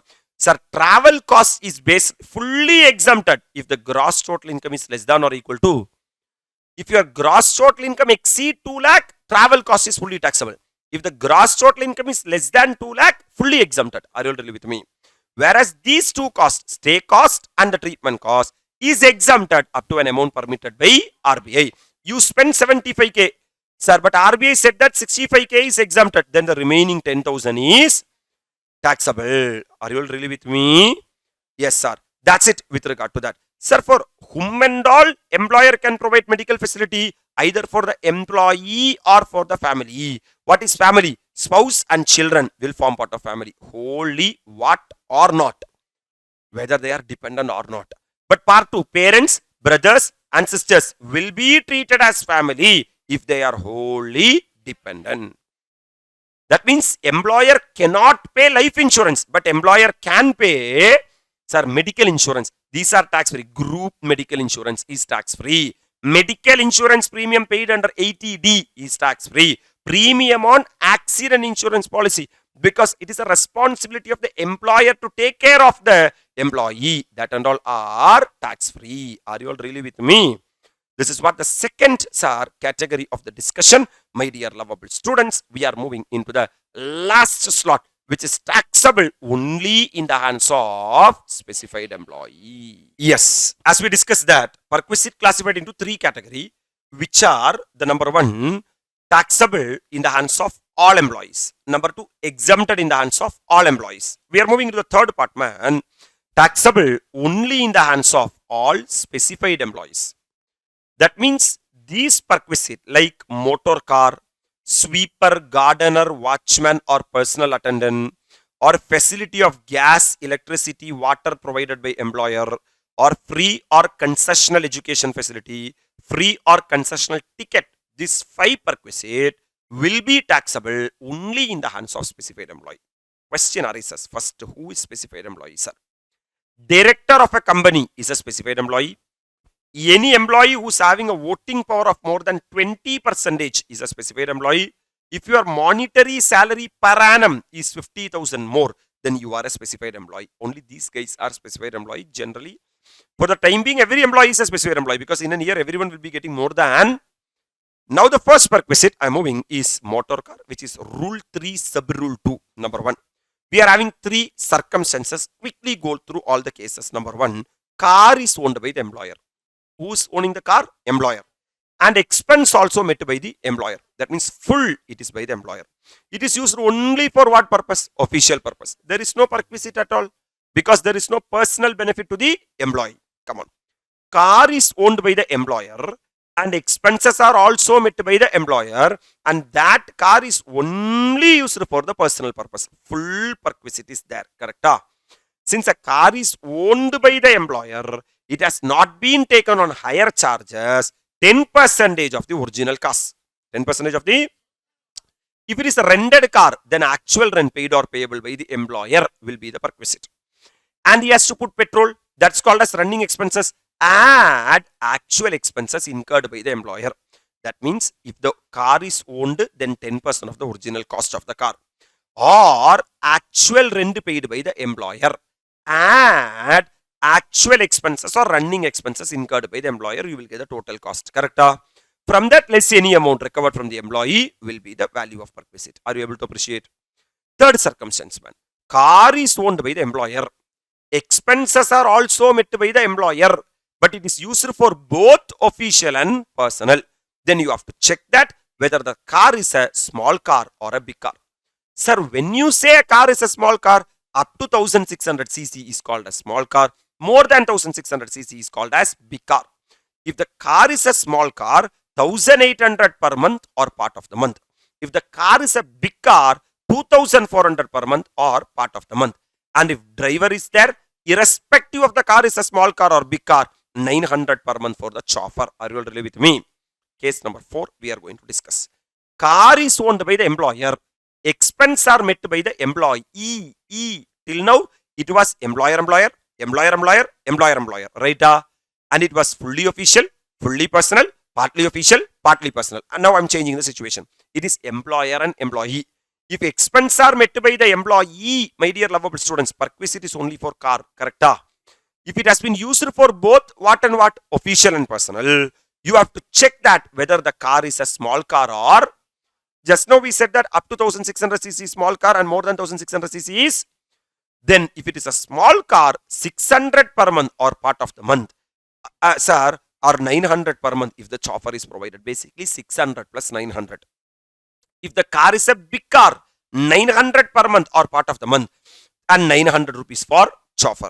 That means for this car, only perquisite will come. You have to check that whether the car is a small car or big car. Small car means 600 plus 900. Big car means 900 plus 900. Are you all really with me? Next one. Car itself is owned by the employee, but expense are met by the employer. Expense are met by the employer. Correct? So, perquisite will only for expenses. Correct? And if it is only official means, is there any perquisite? Because employer is putting the petrol. And that petrol has been used only for the no taxable perquisite. Next one. Car is owned by the employee. Expense are met by the employer. Only what? Personal. Only perquisite will be car or expense. Expense. So the perquisite will be running expense reimbursed by the employer. Next one. Car is owned by the employee and expense by the employer. Petrol employer is putting both what and what? Personal and. Perquisite is actual expenses reimbursed. Actual expenses. Sir, amount. From that you have to reduce minus deemed value for what purpose? Official purpose. For example, 5000 rupees sir, petrol has been put by the employer. From that, if it is a small car, 1800 per month. And if it's a big car, 2400 should be reduced. Should be what? That means 1800 should be reduced. You will get some answer. That answer is the value of perquisite. Here, in the above case, look at here, man. Sir, if the car is owned by the employer and expenses are met by the employer, if it is official and personal, 1800 per month is the perquisite. 2400 per month is the perquisite. Correct? But here, if the car is owned by the employee, our expenses are only met by the employer. From the expenses incurred, you have to reduce 800. You have to reduce 2400. Then you will get some answer. That answer is the perquisite. Answer is there. Are you able to appreciate the difference? Yes, sir. And 900 per month if the driver is provided, chauffeur is provided. Are you all really with me, my dear lovable students? This is what car is all about. The next one, sir, service of sweeper, gardener, watchman, personal attendant, and expense are met by the employer. That means, sir, for these people and all, employer is paying the salary. That means actual expenses incurred by the employer less any amount paid by the employee will be the value of the Watman taxable perquisite. You have to check that in the question whether these people has been appointed by the employer or appointed by the employer. If these people has been appointed by the employee, it is taxable both in the hands of specified employee because it is the obligation of the employee to pay those people, correct? If it has been appointed by the employer, because I am employer, you are employee, I appointed a sweeper in your house, then employer only appointed, no, then it is taxable only in the hands of what employee? It will not be taxable in the hands of all employee. That question will take care. Are you all really with me? Now, supply of gas to your house, I am supplying gas, electricity, water for household consumption met by employer, but connection in the name of the what? Employee. If connection is in your name, it is your obligation to make the payment. I am making the payment. Then you have to check that whether that gas and all procured from outside agency, what amount has been paid by employer for that will be the taxable. If the resource are owned by employer himself, I myself are producing gas, then manufacturing cost per unit less any amount recovered from the employee. Only outside, actual expenditure incurred by employer. If it is inside, manufacturing cost per unit minus any amount recovered from the employee. Next one, what facility? Education facility. Sir, education allowance is different. Education facility is different. Education allowance 100 per month up to a maximum of 2 children. This is education facility. Case number 1. Free or concessional education facility to members or household of expense met by the employer. Nothing, man. How much cost has been incurred by the employer? Less any amount recovered from the. This is common in all perquisite. Only one point you should note. If cost of education per child does not exceed how much per month? It is not taxable. That means 1000 per month per child is exempted. Hello, sir? If it exceeds 1000, it is fully taxable. And in ICAI, you are having alternate view also. For example, 1200 is there. First, they are treating entire 1200 is taxable. Then 200 is only taxable. As note, you have to write in the answer. In other schools means simple cost of education, the similar institution, less, sir, any amount recovered from the employee. Are you all really with me? That means if any education facility has been provided by the employer, for employee, it is fully. For children, not taxable. If education provided in the employer's own school or tie-up institution or cost of education is less than or equal to how much per month? 1000 per month per child. Else it is fully. For other family members means cost incurred by any other person for similar education institution is taxable, no exemption. Only for children it is exempted. For wife, spouse, brother, sister and all it is taxable. Are you able to appreciate, sir? Sir, free or concessional tickets are providing by the employer. Then free or concessional ticket provided by employer engage in carriage of passenger or goods for personal journey will be considered as a benefit. What is the value of the benefit? Nothing. What is the value you are offered to the public? Let's say any amount recovered from the employee. But this provision is not applicable to airline or railway. Are you all really with me? These are the 5 perquisite which are taxable in the hands of the all type of employer, specified employer. That's it. Section 17 classified into 3 categories. 17.1, 17.2, 17.3. What is 17.1? Definition of salary. What is 17.2? Perquisite. That is classified into 3 categories. Number 1, perquisite taxable in the hands of all employee. Perquisite tax exempt in the hands of all employee. Perquisite taxable only in the hands of specified employees. Clarity with the topic? Coming to the last one, man. Profit in lieu of salary. Actually, this income should be taxable under the head IFRS or PGBP. But what 17.3 is saying that this should be taxable under the head what? Compensation or termination. Any amount due or received on termination of employment. For example, suddenly you stopped your employment. Your employer have gave you 10 lakh rupees. Should be taxable under the head what? Salary. Compensation for changing employment terms. Sir, Munadi, the employment terms was something different. Sir, but after 1 or 2 years, you have changed the employment terms. For that, employer has given you some compensation. That will be taxable. It's a profit, no. If you are stopping your job You are getting something. It's a profit in lieu of salary. Correct? You are changing the employment. That is a profit in lieu of salary. Payment from unrecognized fund. For example, payment from an employer or former employer from a provident or other fund are generally taxable to the extent does not consist of employee's contribution or interest on such contribution. This clause does not cover. If you are getting any unrecognized provident fund, we are having 4 provident fund. Number 1, statutory provident fund, public provident fund, recognized provident fund. Stop. If you are getting from these 3 places, this is not profit in lieu of salary. But if you are getting the money from the URPF, which is HCL concept, correct? At the time of HCL, it will be taxable under the head salary as profit in lieu of salary. That's what they are clearly mentioning. This clause does not cover. If are you getting gratuity, that is not profit in lieu of salary. Are you getting pension, that is not profit in lieu of salary. That are retirement benefits. Are you all with me? Are you getting retrenchment compensation under section 1010B? That is not profit in lieu of salary. Are you getting payment from PF or provident fund or public provident fund? Sir, it is not profit in lieu of salary. Payment from RPF, it is not approved superannuation fund. It is not HRA. It is not.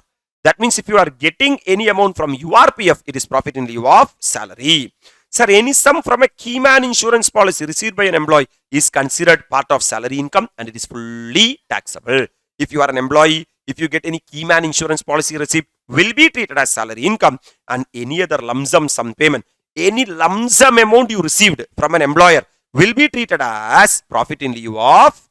That's what any lump sum received from employer either before beginning the employment or after its conclusion is taxable as salary income. Are you all really with me? Chapter salary class went to how many category? Number 1, simple. Number 2, exemptions or retirement benefits. Section 10.5, 10.10, 10.10A, 10.10A, 10.10B, 10.10C, 10.10CC, 10.11, 10.12, 10.13, 10.13A, 10.14. Correct, sir? Next one, sir. Allowances. Actually, class went to 3 category. Fully taxable, fully exempted, partly taxable, partly exempted. Comfortable?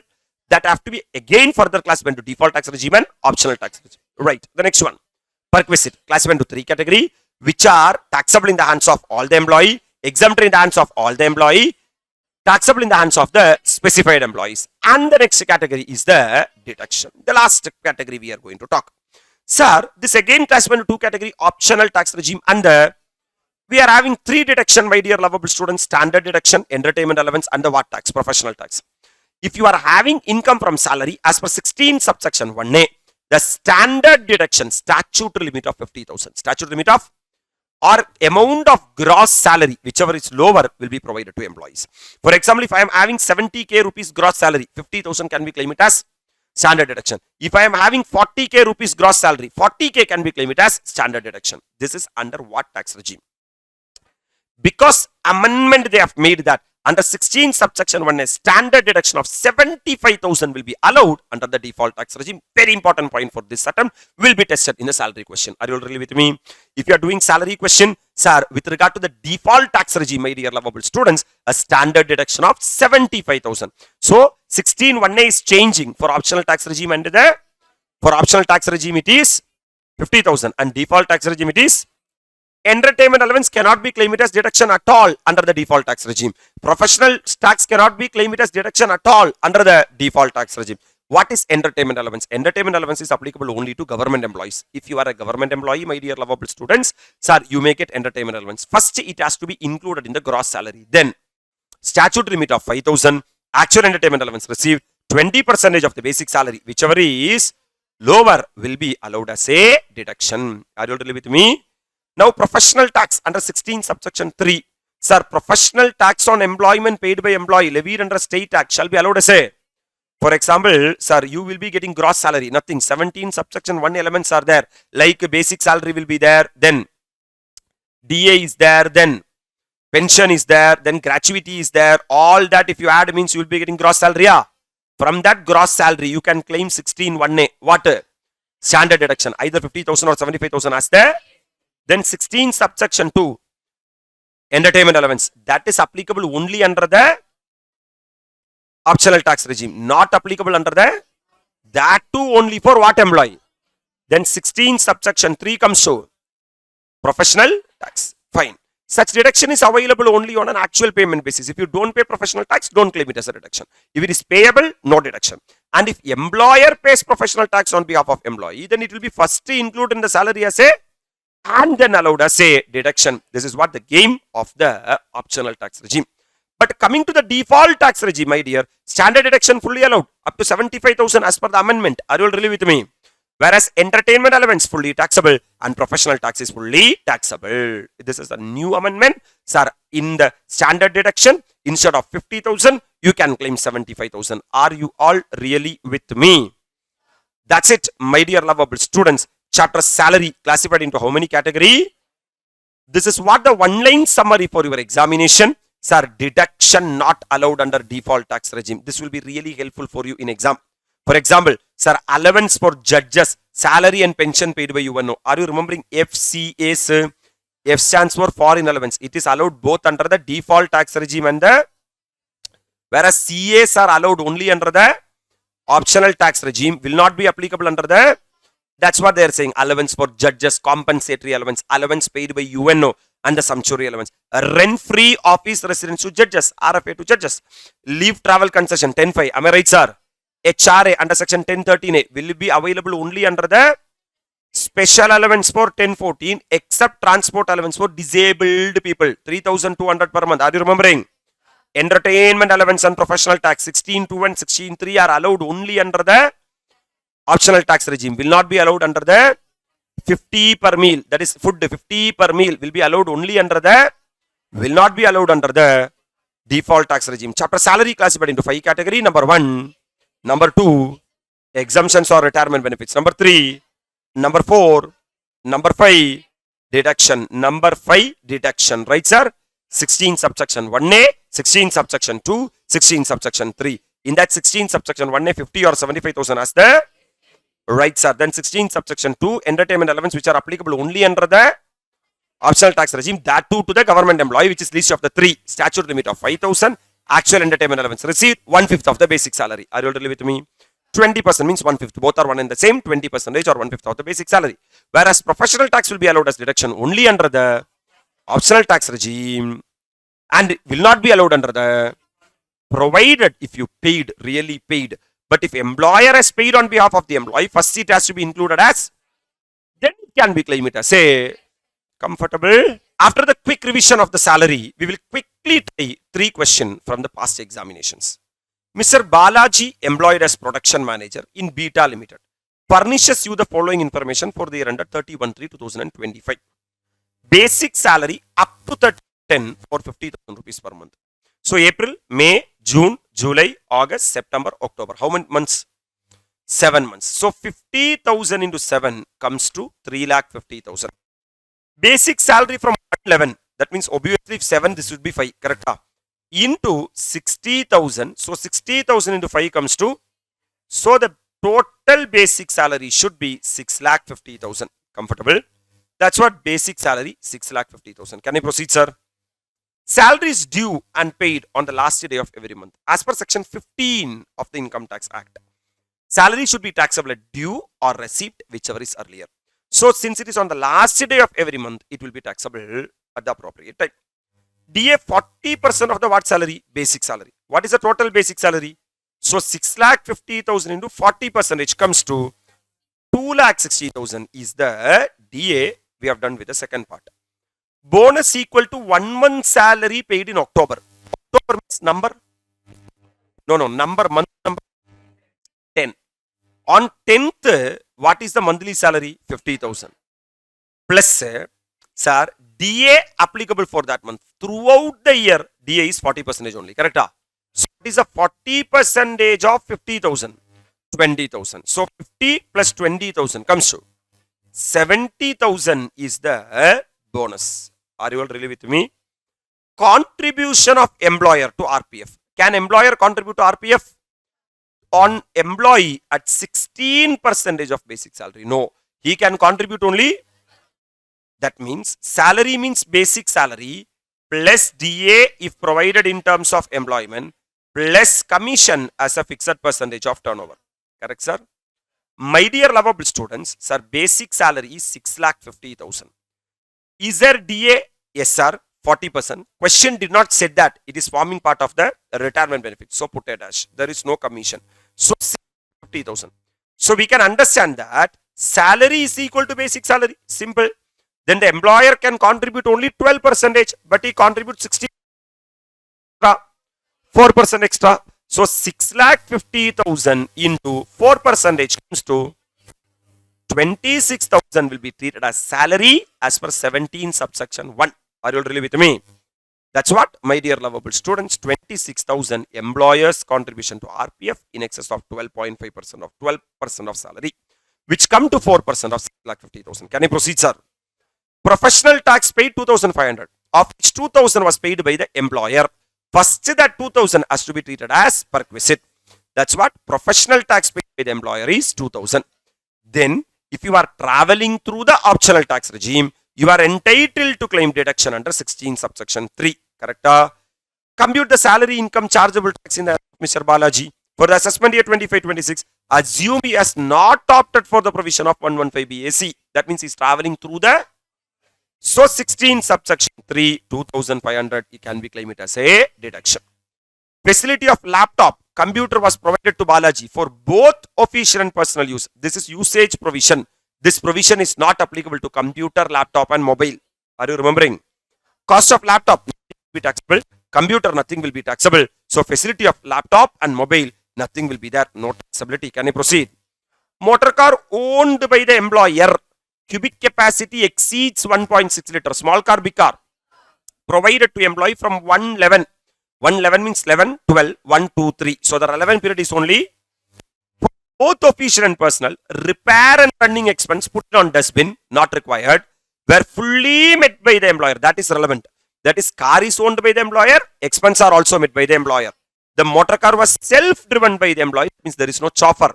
Since the car is a big car, 2,400 per month will be the perquisite. So 2,400 into 5 comes to 12,000 will be the value of motor car perquisite. Are you able to place the provision?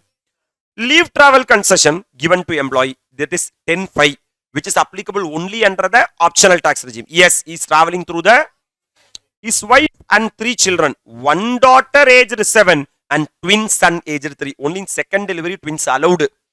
Cost of air ticket economy class reimbursed by employer is 30,000 for adult and 45,000 for 3 children. Balaji is eligible for availing exemption this year. To the extent is permissible in law, because in a block of 4 calendar year, 2 trips are allowed. They are saying that it all is within the condition. So entire amount is exempted under section 10 subsection 5. Compute the salary income. That's it. Game over. You have to take the gross salary, whether it's traveling through the default or optional. So standard deduction will only be. Otherwise, he is entitled to 75,000. That's it. Note, you have to read it. Are you really with me?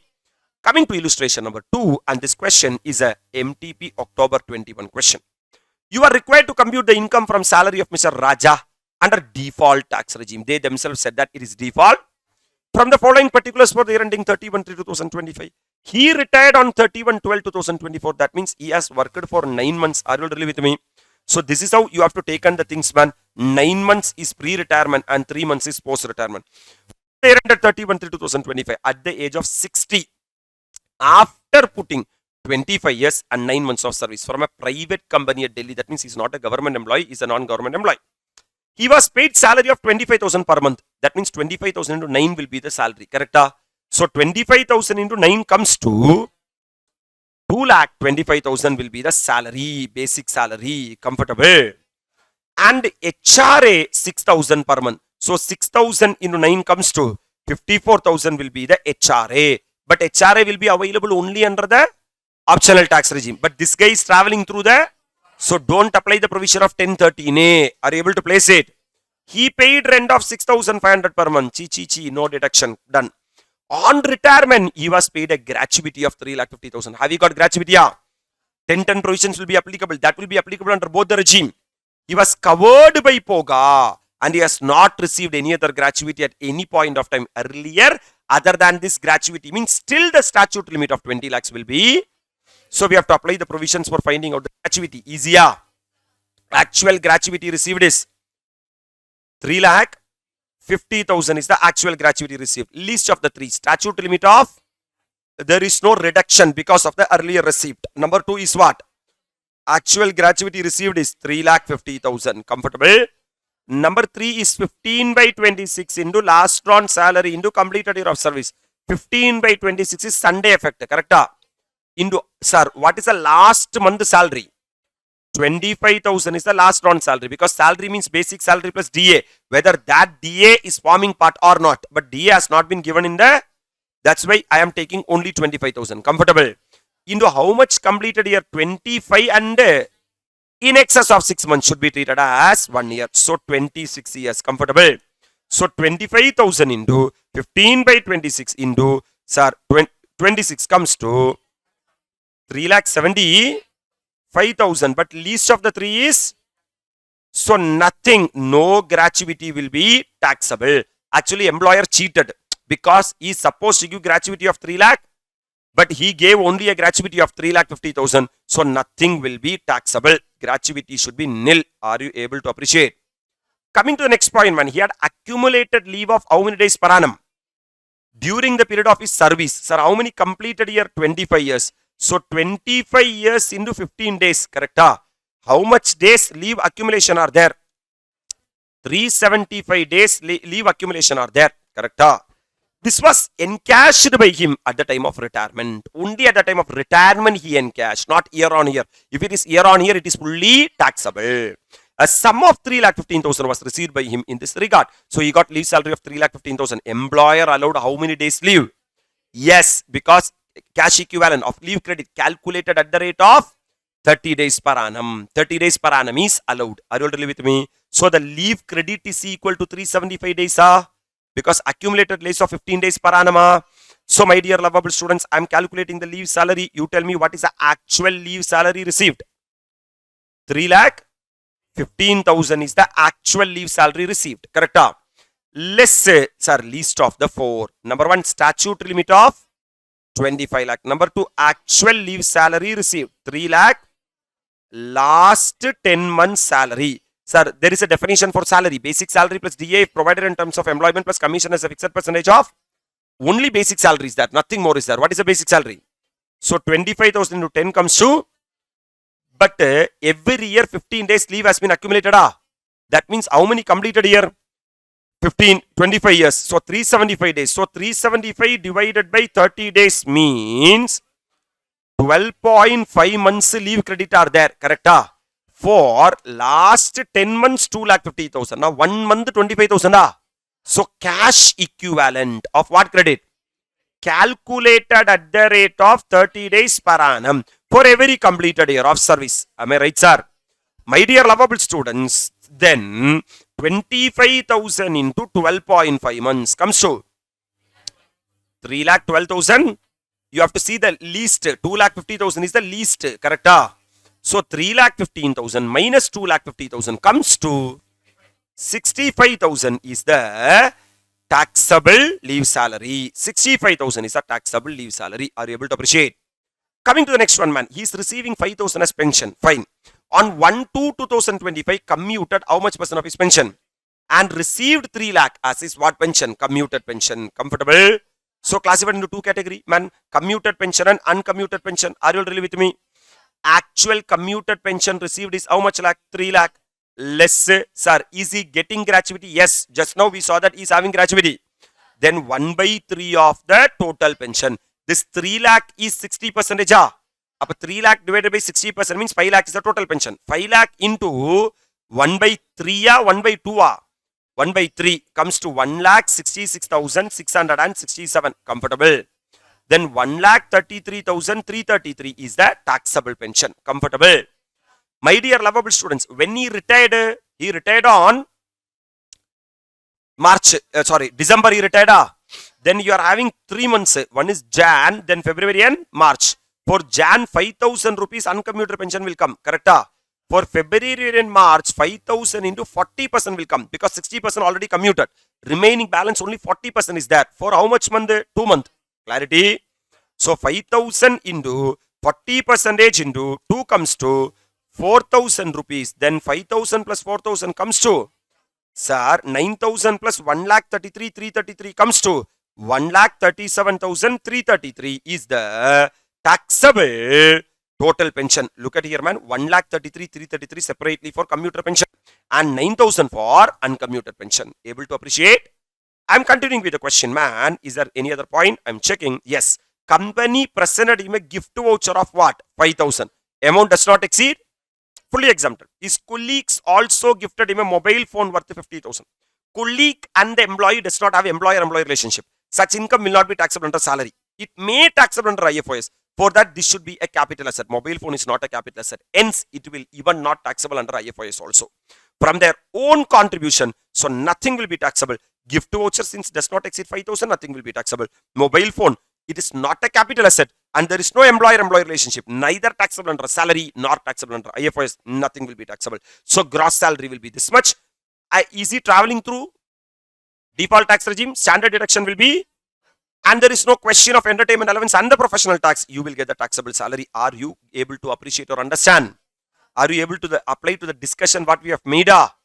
We'll be moving into question number M, the last question, illustration number 3. Mr. Akansha Shukansha, a salaried employee, furnishes the following details for the financial year 24-25. Basic salary they themselves given. Just we have to write copy paste. Right, sir? DA they themselves given. So DA is that, but they have not mentioned anything about the whether DA is form part of retirement benefits or not. Commission they themselves given. Entertainment allowance they have given. Medical expense reimbursed by employer, fully taxable. Correct? Professional tax of this 50% paid by employer means 2,000. So that 2,000 first has to be included as perquisite. But whether I can claim this 4,000 or not based upon what route I am going to travel. Comfortable? Health insurance premium paid by employer. Health insurance is allowed. Life insurance is not allowed. Correct? This will not be treated as perquisite. Gift voucher given by employer 10,000. Since it exceeds 5,000, entire 10k is taxable. An alternate view, you have to write that only in excess of 5,000 is taxable.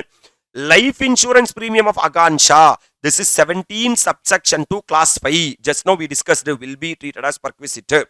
Then laptop provider for use. This provision will not be applicable to computer, laptop and mobile phone. Employer company owns a Maruti Suzuki Swift car which was provided to assessee both for official and personal. Driver was also provided. Engine cubic capacity more than 1.6 liter. That means big car. All expenses are met by the employer. That means 2,400 per month plus 900 per month into 12. Annual credit card fee paid by the employer. Card is not exclusively used for official purpose. That means employee spend personal purpose. For that card has been used by employee. But credit card payment has been made by employer will be fully taxable. You are required to compute the income chargeable under the salary for the assessment year 25-26. If she pays tax under default tax regime, nothing. Basic salary copy paste. How much? 6,20,000. DA commission copy paste. 4,20,000 and 75,000. Comfortable. Entertainment allowance 9,000 fully taxable. Correct? Medical expenses reimbursement fully taxable 18,000. Correct? Sir, professional tax, how much employer paid? 2,000. And since they are traveling through the default tax regime, 16 subsection 3 provisions will not be applicable. Health insurance is allowed. Employer can pay health insurance premium, but employer should not pay. That's what key life insurance premium is fully taxable as per 17 subsection 2 class 5. Just now we discussed, correct? Gift voucher, since it exceeds 5,000, it is fully taxable. Alternate view you have to write. Then laptop provider for usage. This provision will not be applicable to laptop, computer and mobile phone. Hence it is nil. Provision of motor car. Sir, 2,400 plus 900 is the perquisite value. Into 12 means 39,600. Comfortable. Annual credit card expenses. It is personal in nature, not official in nature. Will be treated as perquisite. If you add, you will get the gross salary, less deduction under 16, standard deduction 16(1)(a). Since assessee is traveling through the default tax regime, 75,000 amended limit will be applicable. You will get the income chargeable under the head salary. With this, the salary marathon for our coming examination comes to an end.